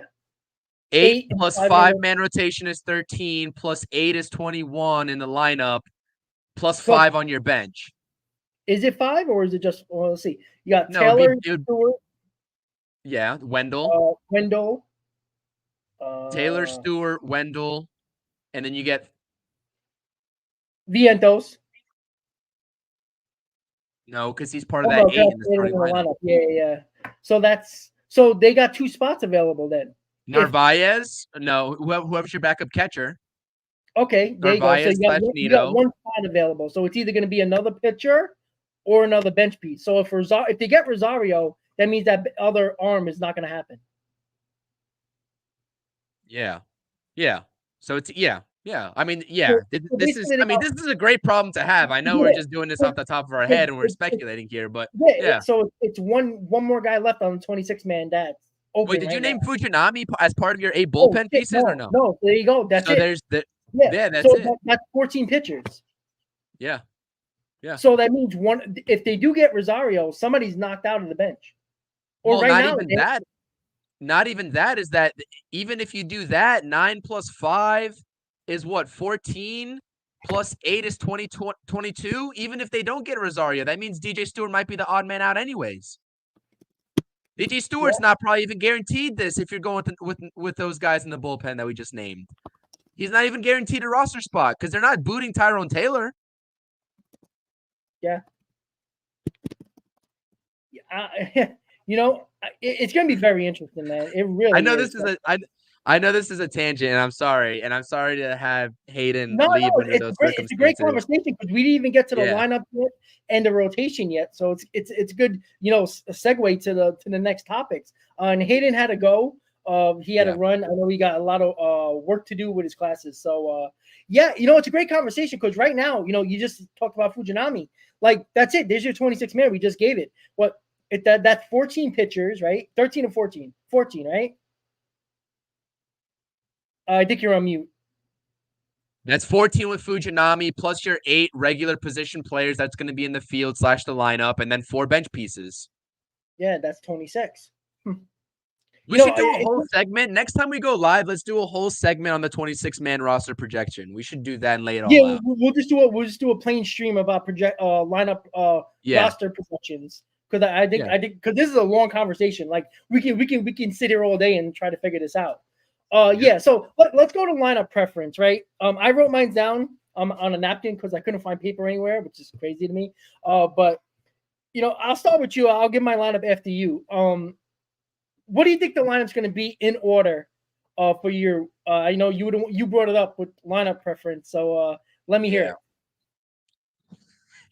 This is my preference. I want to say this. This is my preference. Listen, this is what a couple weeks away from spring training looks like as Mets content creators in this bridge year and this off season that we've been trying to navigate. Listen, I don't want any part of Starling Marte protecting Pete Alonso and being in that 5 hole. I don't want any part of it. And if we're not signing a DH and we're rolling with Mark Vientos, because we just told you the 26-man is crowded. So I'm projecting this team to be done, and they're not adding anybody else. I'm not projecting any Eddie Rosario or any other bats. I'm not projecting that. So based off of just the conversation that we have and NY Committee, we are going to do a full stream on that and sort of break down the possible scenarios here of the 26-man. Probably maybe a day or two before spring training we'll do it. Yeah, sure. And that requires a full stream within itself because there's so many different combinations that we have there. So we will do that. But just off the top of my head, if you're rolling with what we got right now, you need to reorder this lineup in a way that doesn't have Starling Marte hitting right behind Pete Alonso, right? So I know this is not going to be popular amongst the Mets fan base, and I fully come to accept that. I've actually said this on my True Mets Talk podcast a couple weeks ago. I think it was 2 weeks ago. Listen, if we have Drew Gilbert coming up and we already have Harrison Bader going to be down in the bottom of the lineup, I'm not so sure Brandon Nimmo needs to be leading off anymore. Ooh, I get it. I understand that he's the high on-base percentage guy. I understand that with his increased power numbers, his on-base percentage hasn't necessarily moved, and that's great. But just because you're a high on-base percentage guy doesn't necessarily mean that the only way you can contribute to the team effectively is in that leadoff spot. So what I'm saying is that maybe Lindor goes back to his old roots in Cleveland and starts to lead off for this team. Ooh, okay. You'll have Lindor lead off. Okay. You'll have Starling Marte. This is opening day. This is before you figure out, before you adjust. This is opening day lineup for me and my preference. I'm not saying this is going to happen because I think it's highly unlikely based off of what I just said. Lindor lead off, Starling Marte at 2. This is where you play around with the middle of the lineup because you'll have to have Nimmo, right? The only options right now to hit behind Pete Alonso in my mind are Nimmo and Lindor. I'm not putting Alvarez in that situation. So I'm going with Nimmo. Lindor, Marte, Pete Alonso hits in that 3-hole this year. Okay. You have Nimmo hitting cleanup. If his power projections continue to trend up, you have Nimmo cleaning up. Then you'll have Alvarez batting 5th. You'll have Jeff McNeil batting 6th. Vientos, Beatty, Bader to round it all out. That's so my similar at the end. Yeah. But yeah, I'm a little different at the top. But for everybody, just to go over what Chris said, Lindor leadoff, Marte second, Alonso third, Nimmo fourth, Alvarez fifth, McNeil sixth, Vientos seventh, Beatty eighth, and Bader ninth. Interesting. Very interesting. Very, very interesting. And you know what? With Nimmo, if he hits for power again and lowers that average, he should be in the middle of the lineup, to be honest with you. Yeah. But I'm going to go in a little more traditional. I know it's going to be probably problematic for some people, but this is the way I'm going to do it. I'm going to lead off with Nimmo. I do like Nimmo's on base. I think it's important, especially for the guys like Lindor and Alonso, to get those guys on because Lindor's on base worries me a little bit with the leadoff spot, but I understand why you're going to go old school with Lindor with Cleveland. I understand that. So I got Nimmo leading off, McNeil batting second. I like McNeil in that 2-hole, especially in his bad year. Coming off a bad year, he always has that good year. I expect him to bat 300, so that means he's going to be on base more for the guys in the 3 and 4 spot. Number 3 will be Lindor. Number 4 is Alonso cleaning up. The reason why it's very similar to 2022, or not really because Marte was his number 2 hitter, was because the Mets never really changed that 1 through 4 in 2022 because it was so good. Right.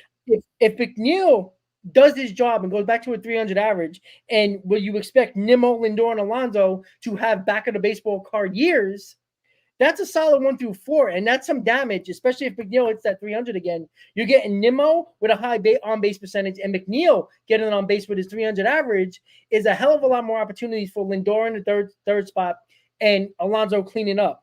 I'm going Alvarez 5th, and the reason why I think Alvarez is going to shock a lot of people this year, not just on power, but I think he's going to hit close to 250 with his 25-plus home runs. I think that's a solid protection for Pete Alonso. Again, would I rather have a veteran there, even if he does hit 20 home runs? Absolutely. But with the roster currently constituted, I don't trust nobody else behind Alonso. I don't trust Marte, Vientos, Beatty, or Bader. None of them.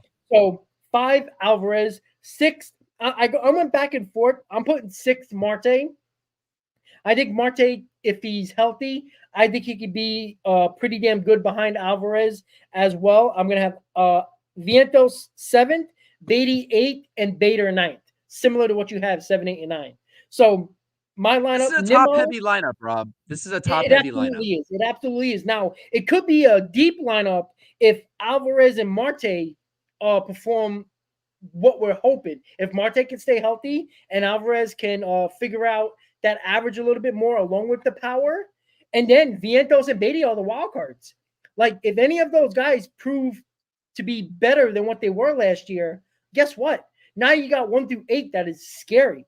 That, again, a bad lineup, even if it's top heavy, can easily score 4.5 runs per game. And that's more than enough to win more ball games than they did last year. So 7, Bader, I think, is a perfect 9 hitter. He's got the speed. He battles. He doesn't have high averages. He doesn't show a lot of power, but he battles at bats. Like he can easily give a 10 pitch at bat and can hurt that pitcher. Rounding up the lineup and turning it over to Nimmo in the leadoff spot. But we're similar in 7 through 9, but we're very different 1 through 6. Yes. Well, are we over? No, I mean, you didn't overthink it. I overthunk it because I just want to have a little bit of fun. But Well, maybe I'm it's as traditional. simple. Yeah, and it makes sense though. I know that like it's not likely. I just wanted to think outside the box, and that's why I'm proposing that. I know like Carlos Mendoza's not gonna trot that lineup out opening day. I'm just saying food for thought, especially if you get a guy like Drew Gilbert who eventually comes up in 2024. Then maybe you can talk about potentially letting Nimmo back down to that middle of the lineup. But maybe we might be overthinking this. Maybe the answer is just flipping Pete and Lindor in that 3-4 spot, because you get Pete also in RBI situations and Lindor's hitting right behind him as protection, serving as, he just hit 30 plus home runs too. I don't know. Well, when Marte wasn't doing his job and the Mets were like really transitional in that number 2 spot, when Lindor hit that number 2 spot, he's played 74 games in the 2 hole, and he really performed very well. I wonder if they would put Lindor in the 2 hole and then figure out that 3rd spot. Maybe Alonso goes to 3 and play around with that cleanup spot, because that cleanup spot isn't very traditional anymore in baseball with the analytics, and they're gonna go more with the maybe the high contact guy, maybe a Brandon, maybe a McNeil, maybe go with maybe a Marte. I don't know, because it's kind of weird, because I think Lindor might get thrown into that 2 hole just based on his performance last year and the way the analytics are going now, where your cleanup hitter is basically could be anybody at this point now. I don't think you're right. Alonso might be that 3 hitter, because that 2-3 combination with Lindor and Alonso with either Nimmo leading off, that's an interesting 1-2-3. That's a dangerous, because you can start the game. Someone said in the chat, Nimmo hitting 3rd. I mean, you never know. I mean, this is what we're getting at here. And I think this is the conversation, the way that this is trending. This shows that the Mets are missing that one piece in the lineup. And we know it's that DH, or it's that solidified hitter. That's not Mark Vientos. That's not named Mark Vientos, because he's not going to be in that middle of the lineup equation this season. And honestly, this equation changes with a name like Jet or Acuna coming up. This situation all changes. So we're missing that one player in this lineup, because now we're just trying to plug and play, and we're trying to internally mitigate that hole in the middle of the lineup. But we can't do it fully internally with Mark Vientos, because he's not that type of guy yet, or ever was or ever will be. So I know this is a fun conversation, but it really is showing everybody that, listen, this Mets lineup, like, it's top heavy, and you can still be a great lineup if you're top heavy, but this lineup seriously is still missing one guy. It is. And honestly, you know what? I hate to say it, but what I can see, especially in the first month, just to see if the classic traditional ways stay true, I can see Marte being in that 5 spot, man, right behind Pete Alonso. I can see it. Look, if Marte's healthy, I think he can bat anywhere. Like, he can hit you 20 home runs. He can bat 295. Like, he's an average guy. He's a decent power guy. Like, he can bat anywhere in the lineup if he's healthy, because he's a hitter. Like, we all know, he's a professional hitter. If he's healthy and he's right, there's nothing wrong with his bat. So it's going to be interesting to see if he comes out of spring training healthy and hitting well. But you know what? I tell you right now, and this is why it's a frustrating conversation while we're having it, because it is a top-heavy lineup. If you throw a Soler or a Marte or a Martinez in there, just think of the difference. Like, your top 3 or 4 is a lot easier to deal with, because now your 1 through 5, you're going through half your lineup that is pretty damn solid, and then you throw Alvarez behind Martinez. Now that's number 6 batter, and now 7, 8, and 9. You can put it in a lot of different ways, and a lot of 7 through 9 hitters in lineups are not very good. So you got a couple of wild cards here that can turn your lineup into one of the best in baseball if your bottom half actually perform well.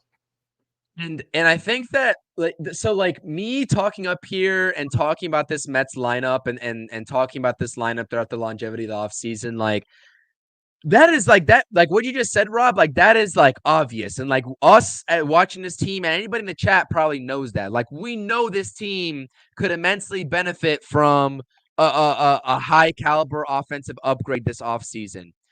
But the thing is like we're already in the mindset of like I think accepting that it's not going to happen. So we're talking about this in a sense that we have to just plug and play internal options at this point. Like I would love to project this lineup with a Jorge Soler in the middle of the lineup or JD Martinez in the middle of the lineup. That would take immense pressure off of everybody.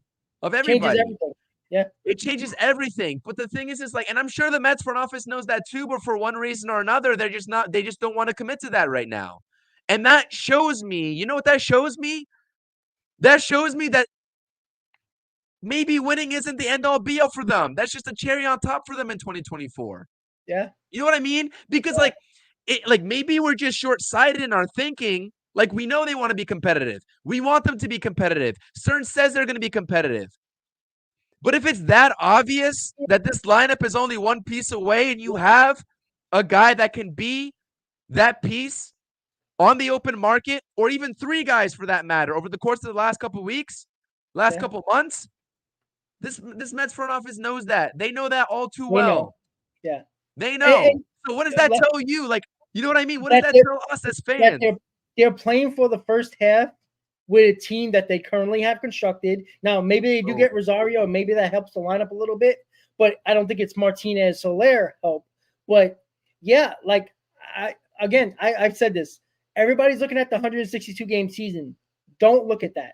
You got to look at the first 3.5 months of the season prior to the deadline. What is that? 85 to 86 games, maybe 85 to 90 games. Look at that stretch. That's your season for the New York Mets. If you're a Mets fan, don't buy a ticket for game 91.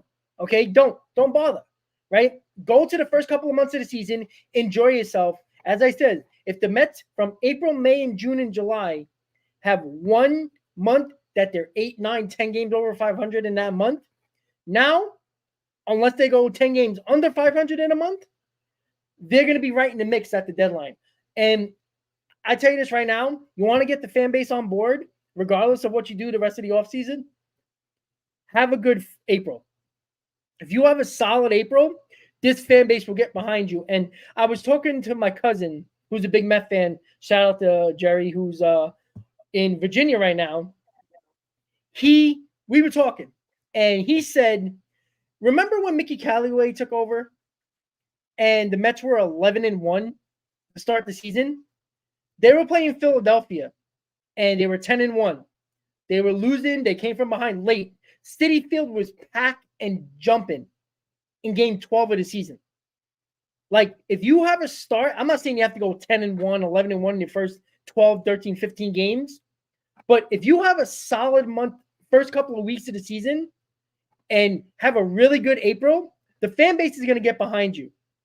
And a lot of people believe, and this is me, that we have a team that are very on edge with soft-minded guys that I think don't like a lot of criticism from the fan base. They like to be welcomed and, open arms and just get loved. And I think that if they have a solid April, the fan base is going to get behind them. That's going to give them the confidence, I think, to help them through the deadline, because I think that's a big deal. I think as soon as June happened, the fan base turned on the entire team, regardless of who the players were. I think they felt it. There was a ton of pressure on them, and they folded.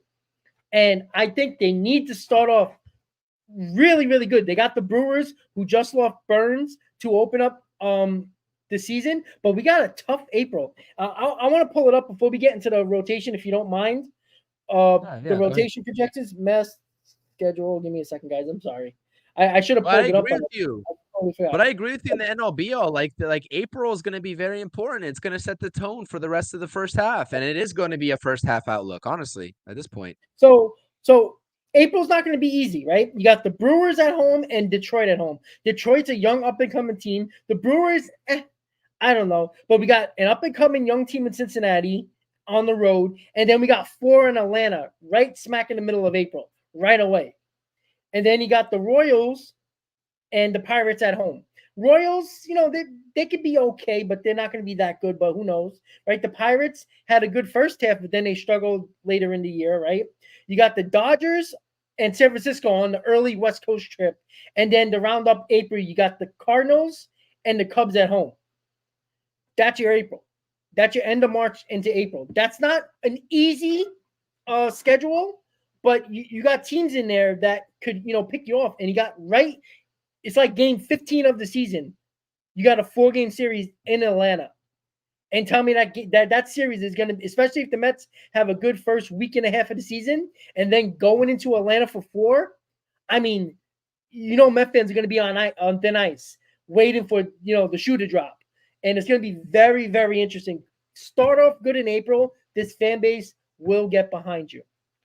Will. Absolutely. Absolutely. First of all, we're here in the stream. We're about hour 25 in. Make sure you're hitting up that thumbs up and subscribing to both channels, all that good stuff. We got it streaming to both platforms, so make sure you hit that thumbs up for your boys. I want to address this comment here from Paul Lucas saying the Mets are waiting for Soto, which I agree. Honestly, I'm down for that. I've been saying that. I've gone on record. There are no game changers after Yamamoto. Let the young guys play next year. Free agents are way better. That might be the case in terms of the offense, and I agree with you. Like, you have Anthony Santander, you have Alex Bregman, you have Juan Soto. And this is a perfect segue to get into the rotation projections, because I've been talking about this all offseason, that these 1 years to fill in this 2024 rotation is great. This is awesome. We have a rotation, right? And we're going to talk about these projections. But these guys are on 1-year deals. So the Mets are going to have, presumably, if Severino doesn't figure it out, if Manaea opts out of his deal, if Quintana's going to hit free agency, Hauser's going to hit free agency, Lucchese's going to hit free agency. Are those guys that you really want to bring back if this team wants to bridge their way to be that contender with the increased payroll? And take a look at the pitching aspect of that free agency in 2025. Honestly, I'm not sure there's any feasible names for the New York Mets. I mean, Corbin Burns, if we're lucky to see him in free agency, that'd be great. Zach Wheeler, not going to see a reunion with him. Max Fried, he's not coming over here. I can guarantee it. And then the list just goes down and down and down. It's like, I don't see anybody on that starting pitching free agent list that's like that ace or that co-ace that we want to go along with Kodai Senga. I'm not seeing that next offseason, right? Especially with the age group. Like, that age group's all in like 34, 35, 36 range.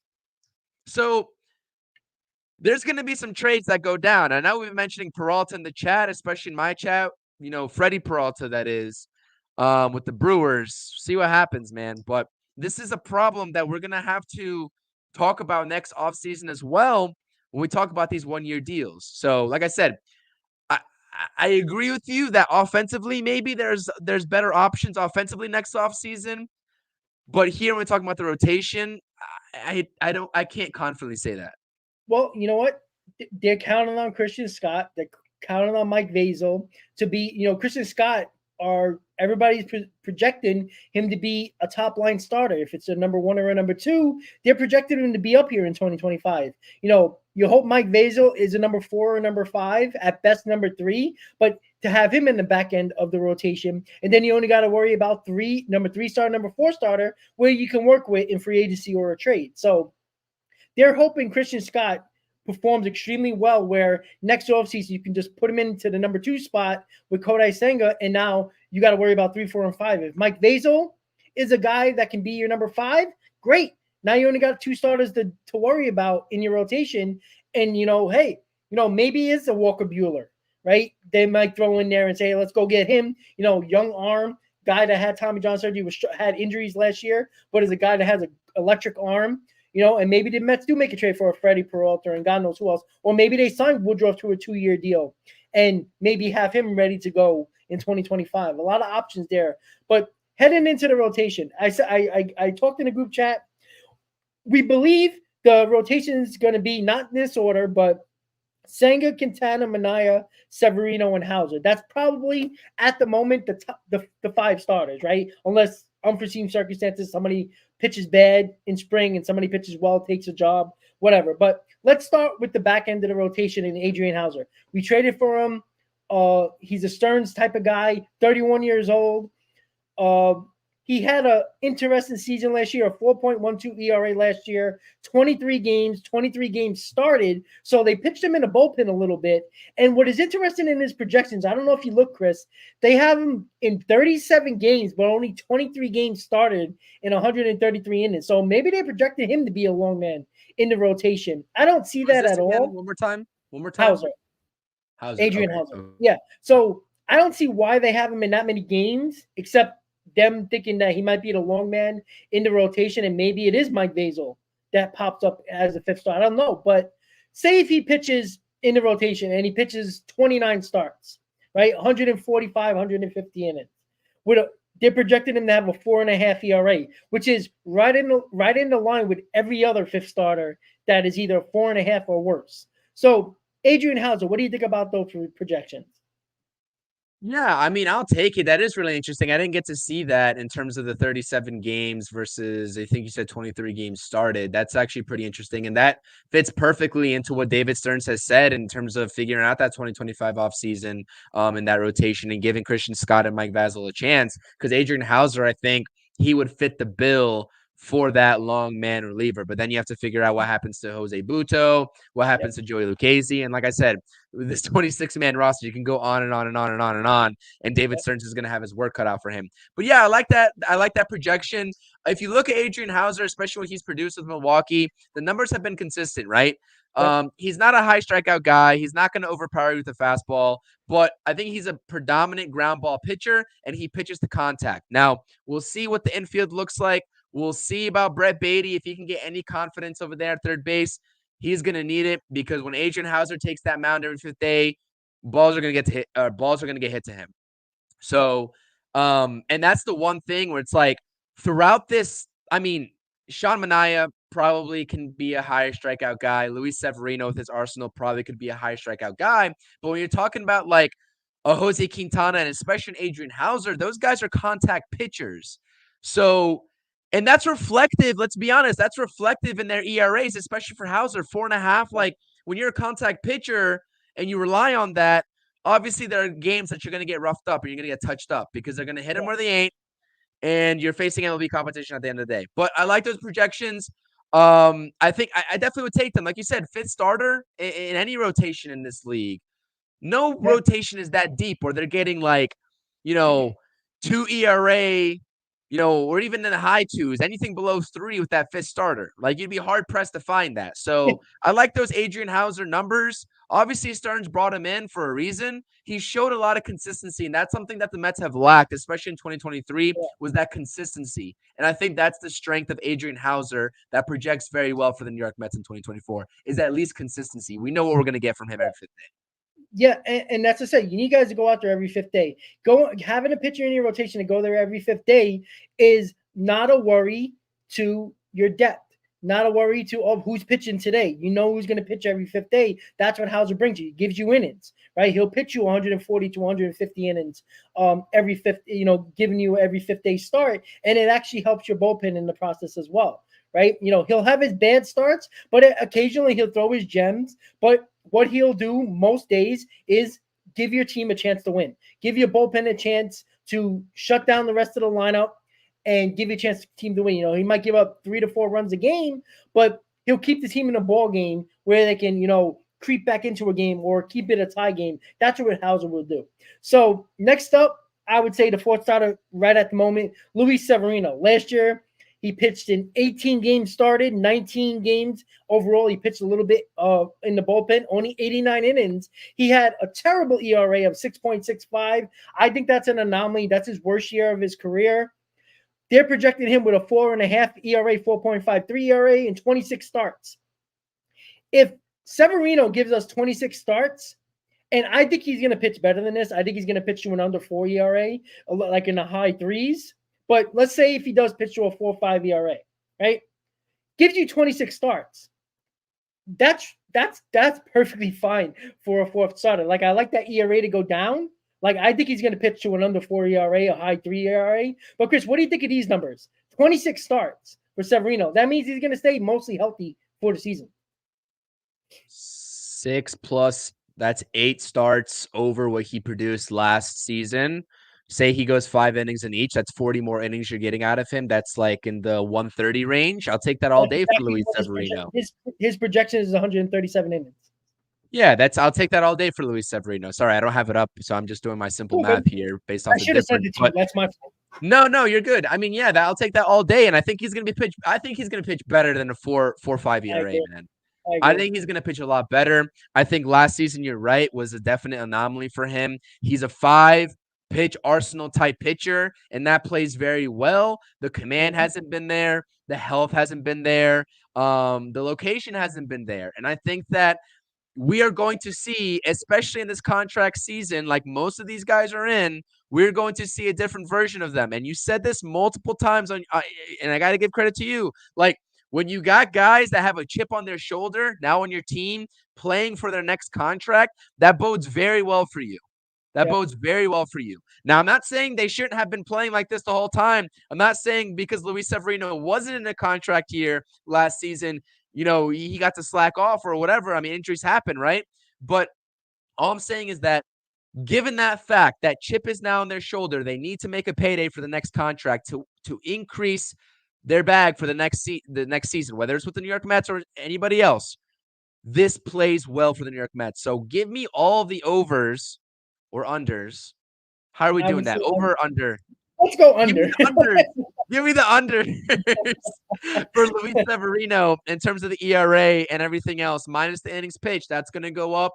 ERA goes down. I think he does better than 4.5. And honestly, I think we're talking about him in the 4th spot of this rotation. I think we'll go left, right, left, Quintana, Severino, Manaya. So I think we can see him as a 3rd overall projected guy in this rotation if I had to guess, but that's still TBD. But yeah, I'm all in on Luis Severino. I think Mets fans, for one reason or another, whether it's because he was an ex-Yankee or just what have you, they saw 6.65 ERA or 6.85, whatever he had last season with the Yankees.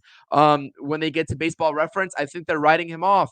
And I think that you're in for a rude awakening because Luis Severino, I think he's going to be really good for this team coming up. Yeah, I agree. I think he's going to be, like I said, I think he's going to pitch to an under 4 ERA. I think he's going to be good. If he gives us 26 starts, that's another guy that's going to be out there every 5th day. So that's already 2/5 of the rotation we talked about that is going to be out there every 5th day if you go by projections. And, a lot of his years, even his injury-plagued years, he was pitching to a 3.6 ERA, 3.5 ERA with the Yankees. So why do I think he's going to pitch to a 6.6 ERA when he never did that in his career except last year? And if you paid attention to the Yankees, they kept him on the IL longer than he wanted to. They never fixed his mechanics. They talked about tipping pitches with the Mets talked about that his big problem was tipping pitches. So we'll see if that's the case. But if you can keep him somewhat healthy, and if you can get 26 starts, that's basically mostly healthy throughout the year. He might miss maybe 4, 5, 6 starts, but you keep him mostly healthy throughout the year. I think that's going to be huge for the Mets as a 4th starter. So I think he's going to pitch to a 4 ERA. We're going to go with the under of the 4.5 ERA that they're projected. All right. So in the middle of the rotation, we were thinking it's going to be a Sean Manaea. They have him pitching better this year as a starter than last year. He pitched in 24 games started. Remember, he pitched in a bullpen a lot too for the Giants. So the games they have, again, I don't understand how they have this. They have 34 games, but 24 games started. I don't understand that at all. Like, do they project him in the bullpen again? Like, I don't understand that. He could be another guy that if you want to get, say you have Adrian Hauser shift to the bullpen, right? If you're not going 6-man, you got 5 guys out there in the rotation. I mean, he had 10 games started last season out of 37 games overall, appeared for the San Francisco Giants. I mean, he could be another guy that transitions to the bullpen. I mean, this is tough, man. This is tough because I think he's going to get his chance, obviously, as a starter, but who are you going to bring up if you want Christian Vazzell? If you want Christian Scott to come up along with Mike Vazzell, there's only so many rotation spots you can go with, unless you're going to go and do that 6-man rotation. But I think Sean Manaea and his projections are probably the most interesting of this rotation bunch. If I had to He's choose, the key to this rotation, in my opinion. He's the key.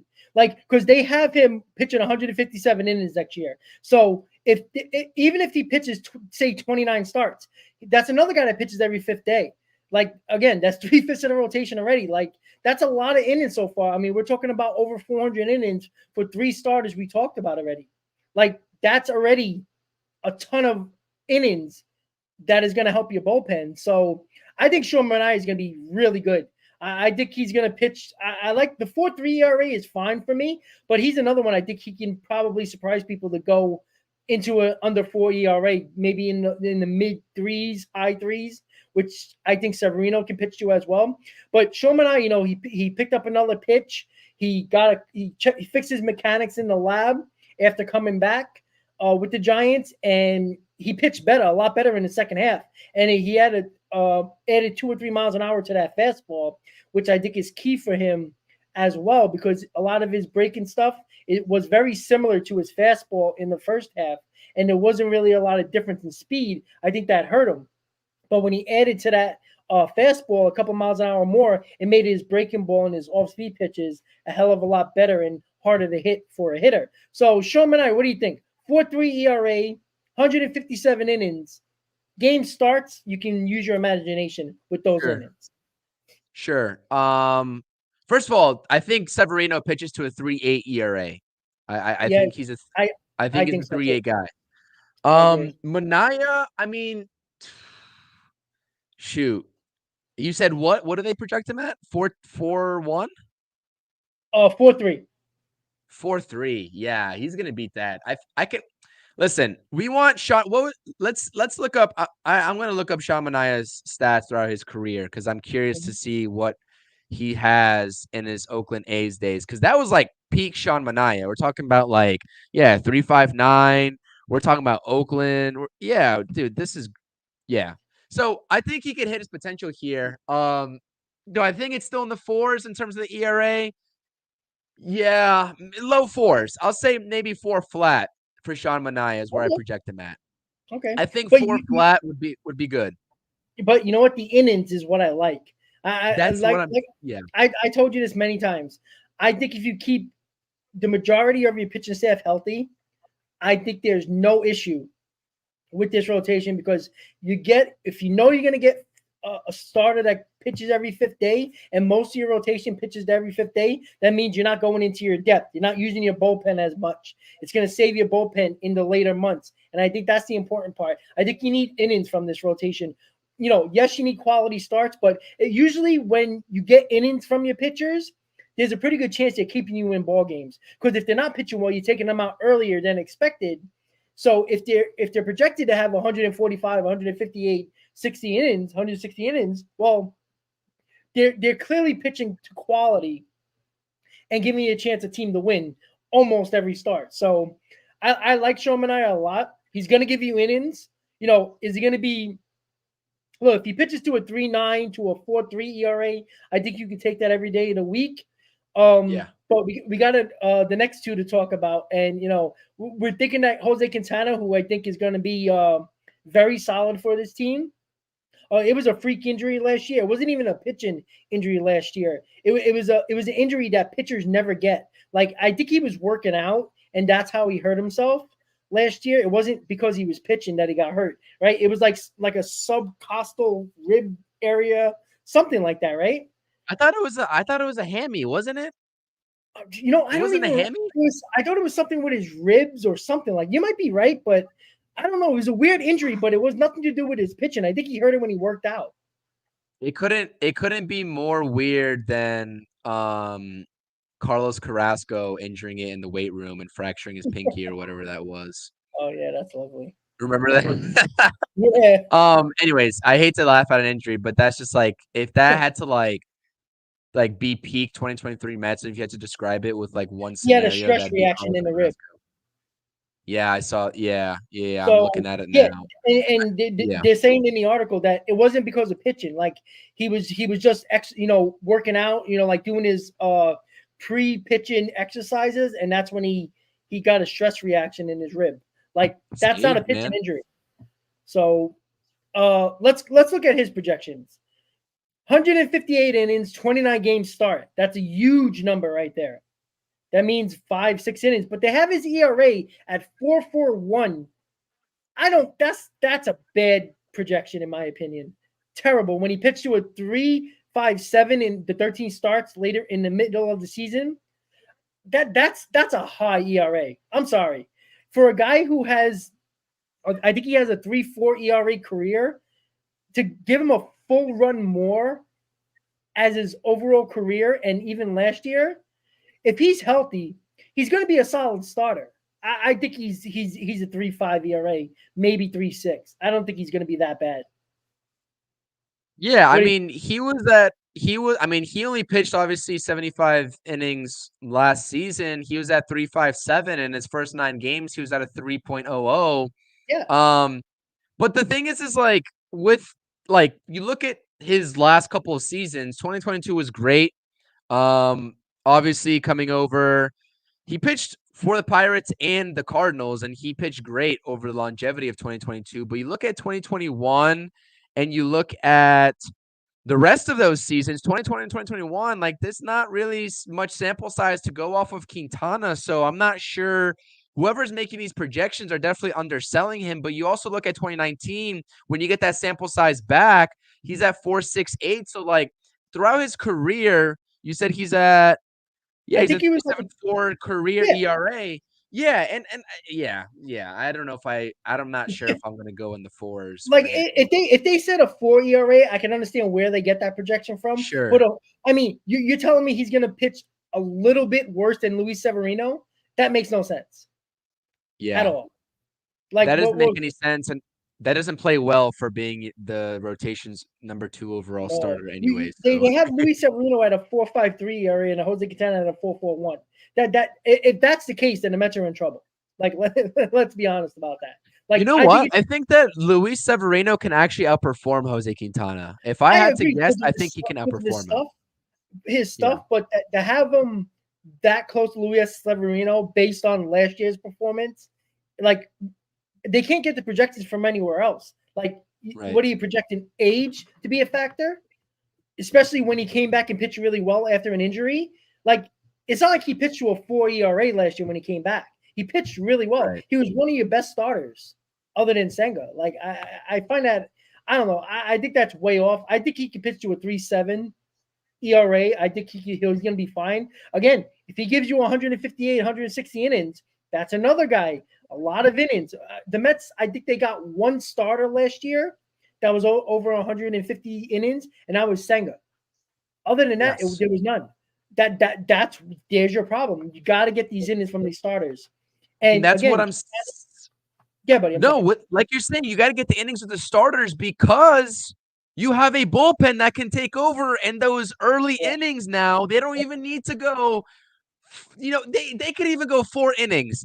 If you hold the opposing team to 2 runs, 2 to 3 runs, keep your lineup in it for 4 innings. The Mets bullpen is set up in a way like the 26-man roster that we were just briefly talking about earlier to have those innings eaters at the beginning of the bullpen before you really need to get into your table setters, which I know is not the ideal scenario. And everybody wants to talk about, oh, we want the old game of baseball to come back and we want these starters to go 7-8 innings. Like, that's just not going to happen anymore. Like, if we're looking for that in 2024, I think we have to adjust our expectations. But give us a solid 5 innings, keep us in this ball game, and this bullpen that David Stearns has built in Queens now can handle the rest. I'm fully confident in that. So I like all these innings projections at the very minimum.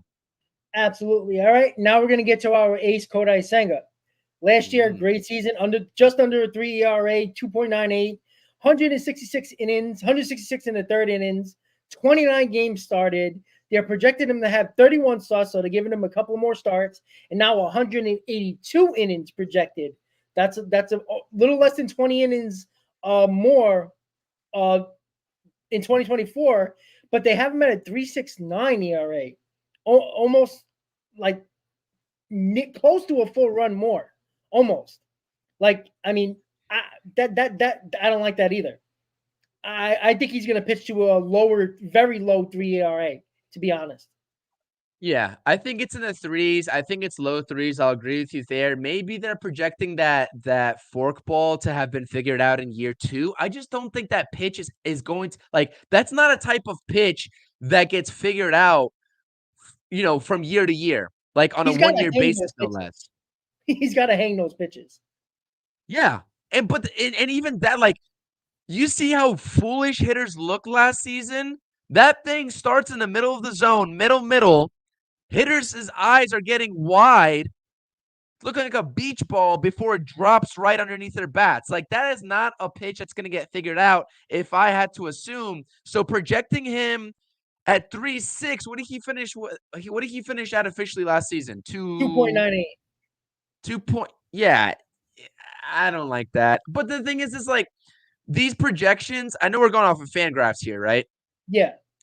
Like these projections are obviously just made to undercut all these players. Like, their projections at the end of the day. Like, you look at Mark Vientos' projections for the offensive side of the ball. I think he outperforms that. I think Kodai Senga outperforms his. Luis Severino outperforms his. The only guys that I could definitely see not outperforming those projections, or like we said, maybe like an Adrian Hauser. Yeah. And I don't want to, like, I think Sean Manaea will outperform them, but I'm saying, like, maybe Sean Manaea. But if I had to guess, it's tough, man. I think Adrian Hauser, and this is maybe just me, the homer side of my Mets fandom, but, like, look at these projections. I think Adrian Hauser was fair, but I mean, that's not fair for Kodai Senga, to be honest with you. Yeah, I don't think it is. There's no respect given to Kodai Senga, even though he was the third best ERA in the National League last year, and they're giving him no respect. And maybe they're thinking about a sophomore slump, but it's not like he's a rookie, right?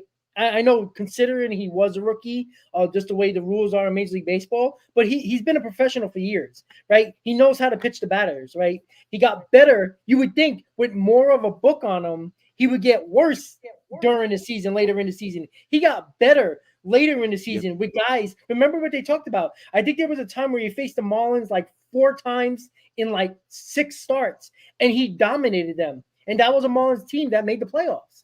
So, I see it like this. I think Senga is going to be low 3s. I think if he gets better than that, even better.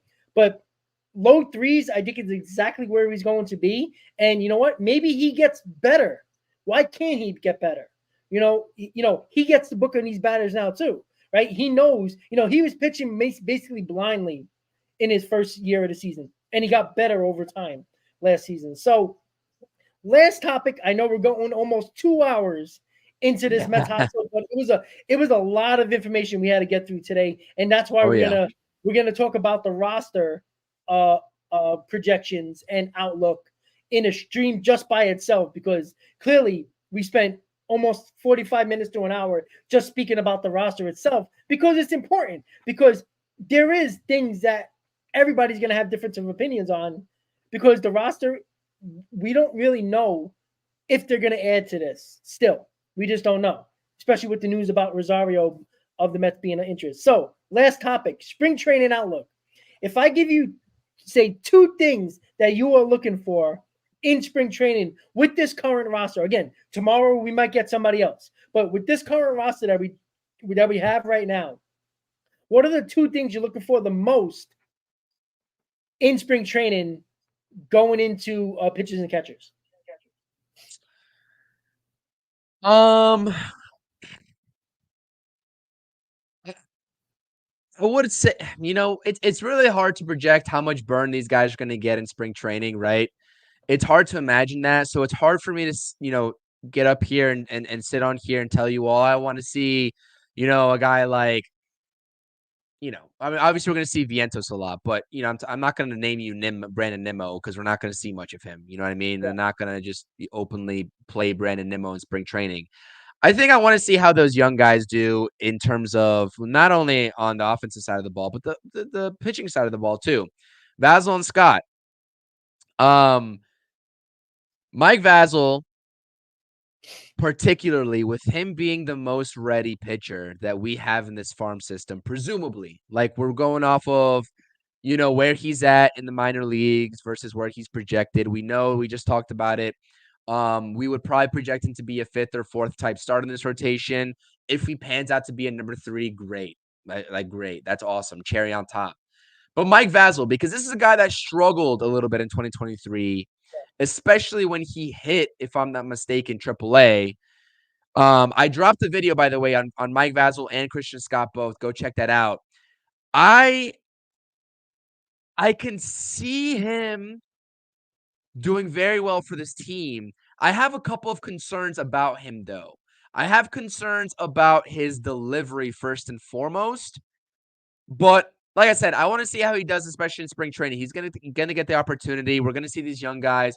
Christian Scott, I'm not so much worried about, but Mike Vasil definitely, just because we don't know what his true ceiling is with this organization. So Mike Vasil first and foremost. And I guess if I had to name an MLB ready player, I guess it was what we talked about before.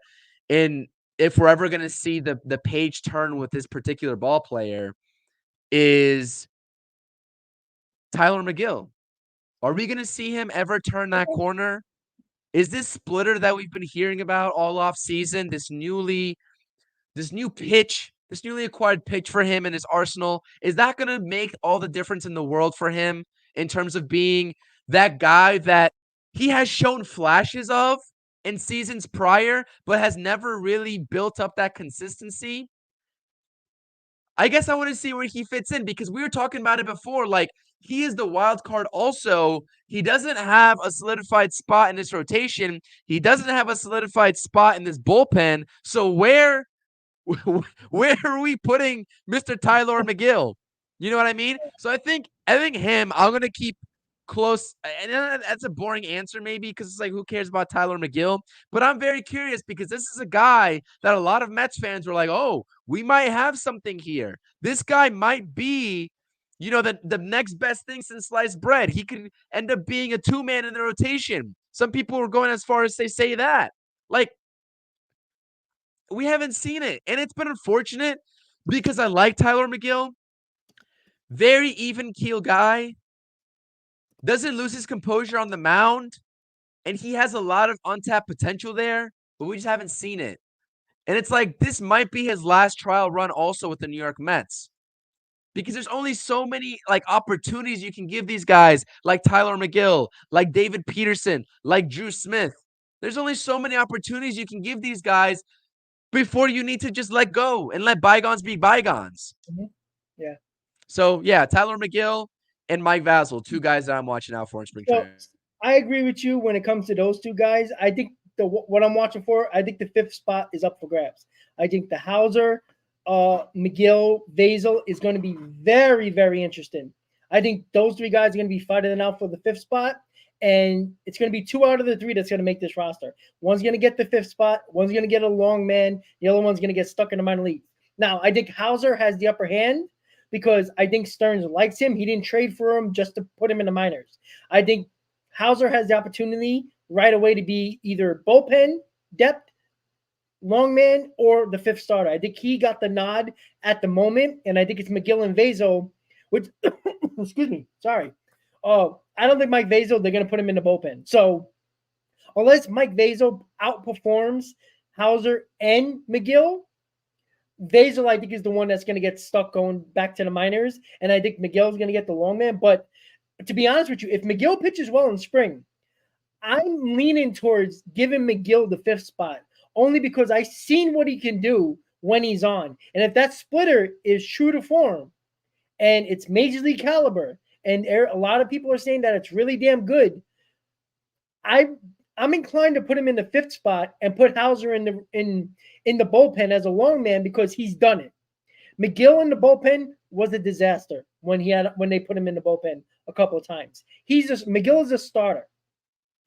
I think if he can win the job, you got a veteran in Hauser that knows to be a long man in the bullpen, can spot start here and there, have Mike Vasil at the ready in the minors if somebody gets hurt or if somebody's not performing, then you can work out Mike Vasil coming back on on the roster. But the fifth spot's going to be very interesting to me. I think it's going to be between McGill, Vasil, and Hauser. I think if McGill wins the job, Hauser goes to the bullpen as the long man. Vasil is in the back in the minors waiting for his opportunity based on an injury or bad performance. The other thing I'm looking for, Starlin Marte.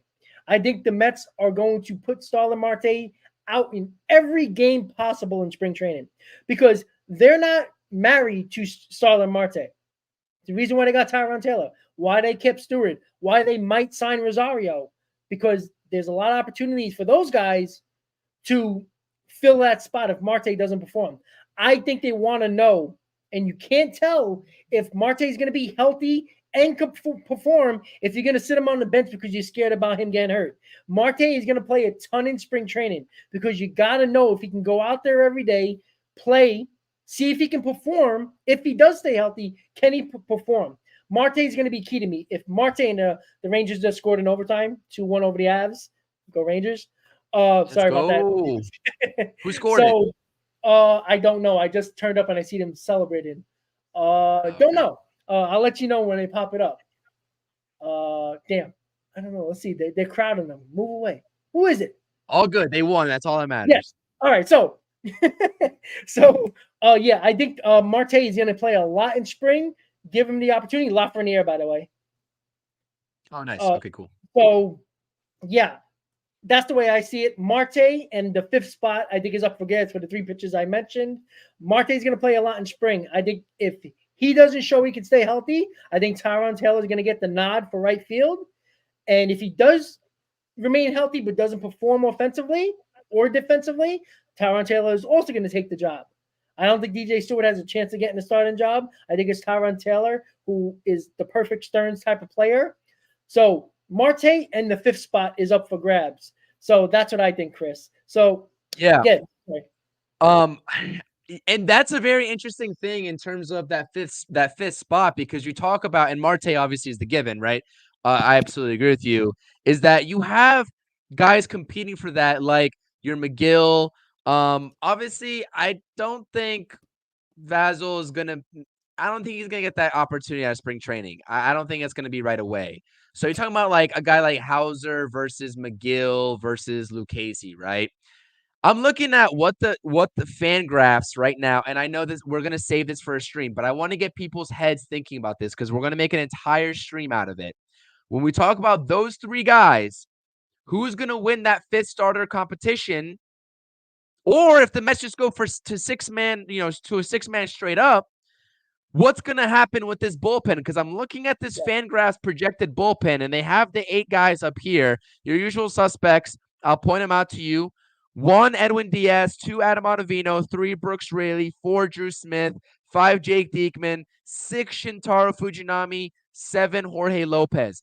That means your 8th spot for the bullpen is up for grabs. They have it as Phil Bickford right now. I guess they're married to Phil Bickford. I'm certainly not. I don't want to see any part of Phil Bickford. I think that if you go with Adrian Hauser, you need to have someone better in that bullpen than Phil Bickford, especially as your long man. That's where Lucchesi comes in. That's where Buto comes in. And whoever doesn't win that starting job beside Hauser versus McGill, that's where they come in. Yep. You know what I mean? So that's going to be very interesting, but we'll talk all about it in the stream. I agree with you. That's going to be a very interesting conversation. 5 or 6 man rotation with the way this bullpen is set up with the depth. They have the possibility, especially Kodai Senga going into year 2, to go to that 5-man rotation. But are we confident in bounce back years in Severino and Sean Manaea? Or is this front office confident in putting that responsibility on them every 5th day as opposed to every 6th day? Obviously, we just talked about the projections, and we all think that they're going to probably beat that, minus maybe an Adrian Hauser. But with the innings pitched to keep them as fresh as possible, Severino with his injury history, Quintana with that injury last season, to get that innings pitched maximum value in return for them, I don't know. That's something that we have to debate. We have to discuss. It's going to be interesting, man. Absolutely. And I do hope that when we do this roster projections and, we're going to have all the 26 guys that we believe, or at least the main guys that we're talking about, I'm assuming it's going to be about 30 to 31 guys that are projected possibly to make the 26-man roster. We'll have it on the screen and we'll debate all of these guys and what we're going to talk about. Hopefully we get all four of us, the whole roundtable together to have that roster projections right before spring training so we can get our minds rolling while spring training happens and what to look for and what positions and jobs are available. We have a chance of the fifth spot being something. We have the right field position might be up for grabs if Marte doesn't perform. Who knows about third base? There's a lot of things to talk about. But Chris, give me your final words into this 2-hour Mets hot stove. Let everybody know what's going on, even if it's not about the Mets and what you're going to be doing with your channel. Yeah, no, I appreciate it. I hope everyone enjoyed this extended Mets hot stove today on February 5th. It just shows you all how excited we are as Mets fans and people up here talking about this Mets team for your all's enjoyment about the season being just around the corner, especially spring training when we finally get to see some game action. I appreciate it. I think this is going to be a fun season nonetheless. There's a lot of moving variables, and this is why we have 2-hour live streams to discuss those variables, because we wouldn't be doing this team justice and you all as listeners justice if we didn't point out all the moving variables that are at play when David Stearns makes that final ultimate decision with this roster, or who's making the roster, who's not, all that good stuff. So we'll talk about it more. This is not the last time we're going to be doing an extended live stream, if I had to guess. What's happening on my channel, like I said, I'm very close to 500 subscribers. I would definitely appreciate if you haven't subscribed to the channel already, at CPNY Sports. I've been in the chat here, very active, trying to engage with you all as much as I can in the chat. Subscribe to the channel. Like I said, trying to hit that goal would be huge for me. Definitely crazy to see how far this channel has come in the last year. And Rob, I thank you for the opportunity way back when we even started doing this together, to give me this type of platform to come in and talk Mets baseball with you and alongside Hayden and Nelson as well. So that's awesome. Got a lot of stuff. I know Mike was in the chat here talking about an NBA trade deadline. That's coming up on Thursday, February 8th. I'm a huge Knicks fan. If you don't know, I do a lot of Knicks post-game live streams as well. Check those out on the channel if you haven't. I'm going to be doing one Saturday coming up against that Pacers game. It's going to be the rematch. Second time we see them over the last week and a half. So I might do an NBA trade deadline special this coming Thursday. But nonetheless, as it pertains to the New York Mets, True Mets Talk podcast, I drop weekly videos there, sometimes even 2 to 3 times a week on the Mets True Mets Talk podcast. Interstate Mets Report. We go live on Fridays in the off season and Tuesdays and Fridays in season. We recap the games, do post-game lives, do day afters, all that good stuff. So much content for you all. I hope you guys are enjoying it, not only as it pertains to the Mets, but New York sports in general, Rangers, Giants. I have it all on my channel. Thank you so much, Rob. I appreciate it. And as always, let's go Mets. Absolutely. So get them to 500 subscribers, guys. If you tell your friends. And again, guys, once spring training gets going, we're going to be doing a weekly roundtable podcast, talking about the week of games, even though it's spring training, but to see who's showing up and showing, opening up some eyes in spring training. We'll do that. The roundtable podcast will be back during the season every Monday. Time will be determined depending on what we're doing. And Mets games, usually they're off on Mondays a lot. So that usually helps with us, roundtable podcast. But we'll figure all that out. Get Chris to 500 subscribers. Thanks to Hayden for coming in. And hopefully next time Nelson will be a part of the stream as well. And don't forget, guys, we will be doing a roster projection stream just for that with the roundtable, talking all about the roster right before spring training to get your mind rolling a little bit about the roster going into spring training. So with that said, thanks to Chris, thanks to Hayden, and of course, thanks to Nelson, who couldn't be here. He told us early enough, so he's always good on time. And with that said, everybody have a good night. Another Mets hot stove's in the book. Let's go Mets, guys. Have a great night. See you next time. Let's go Mets.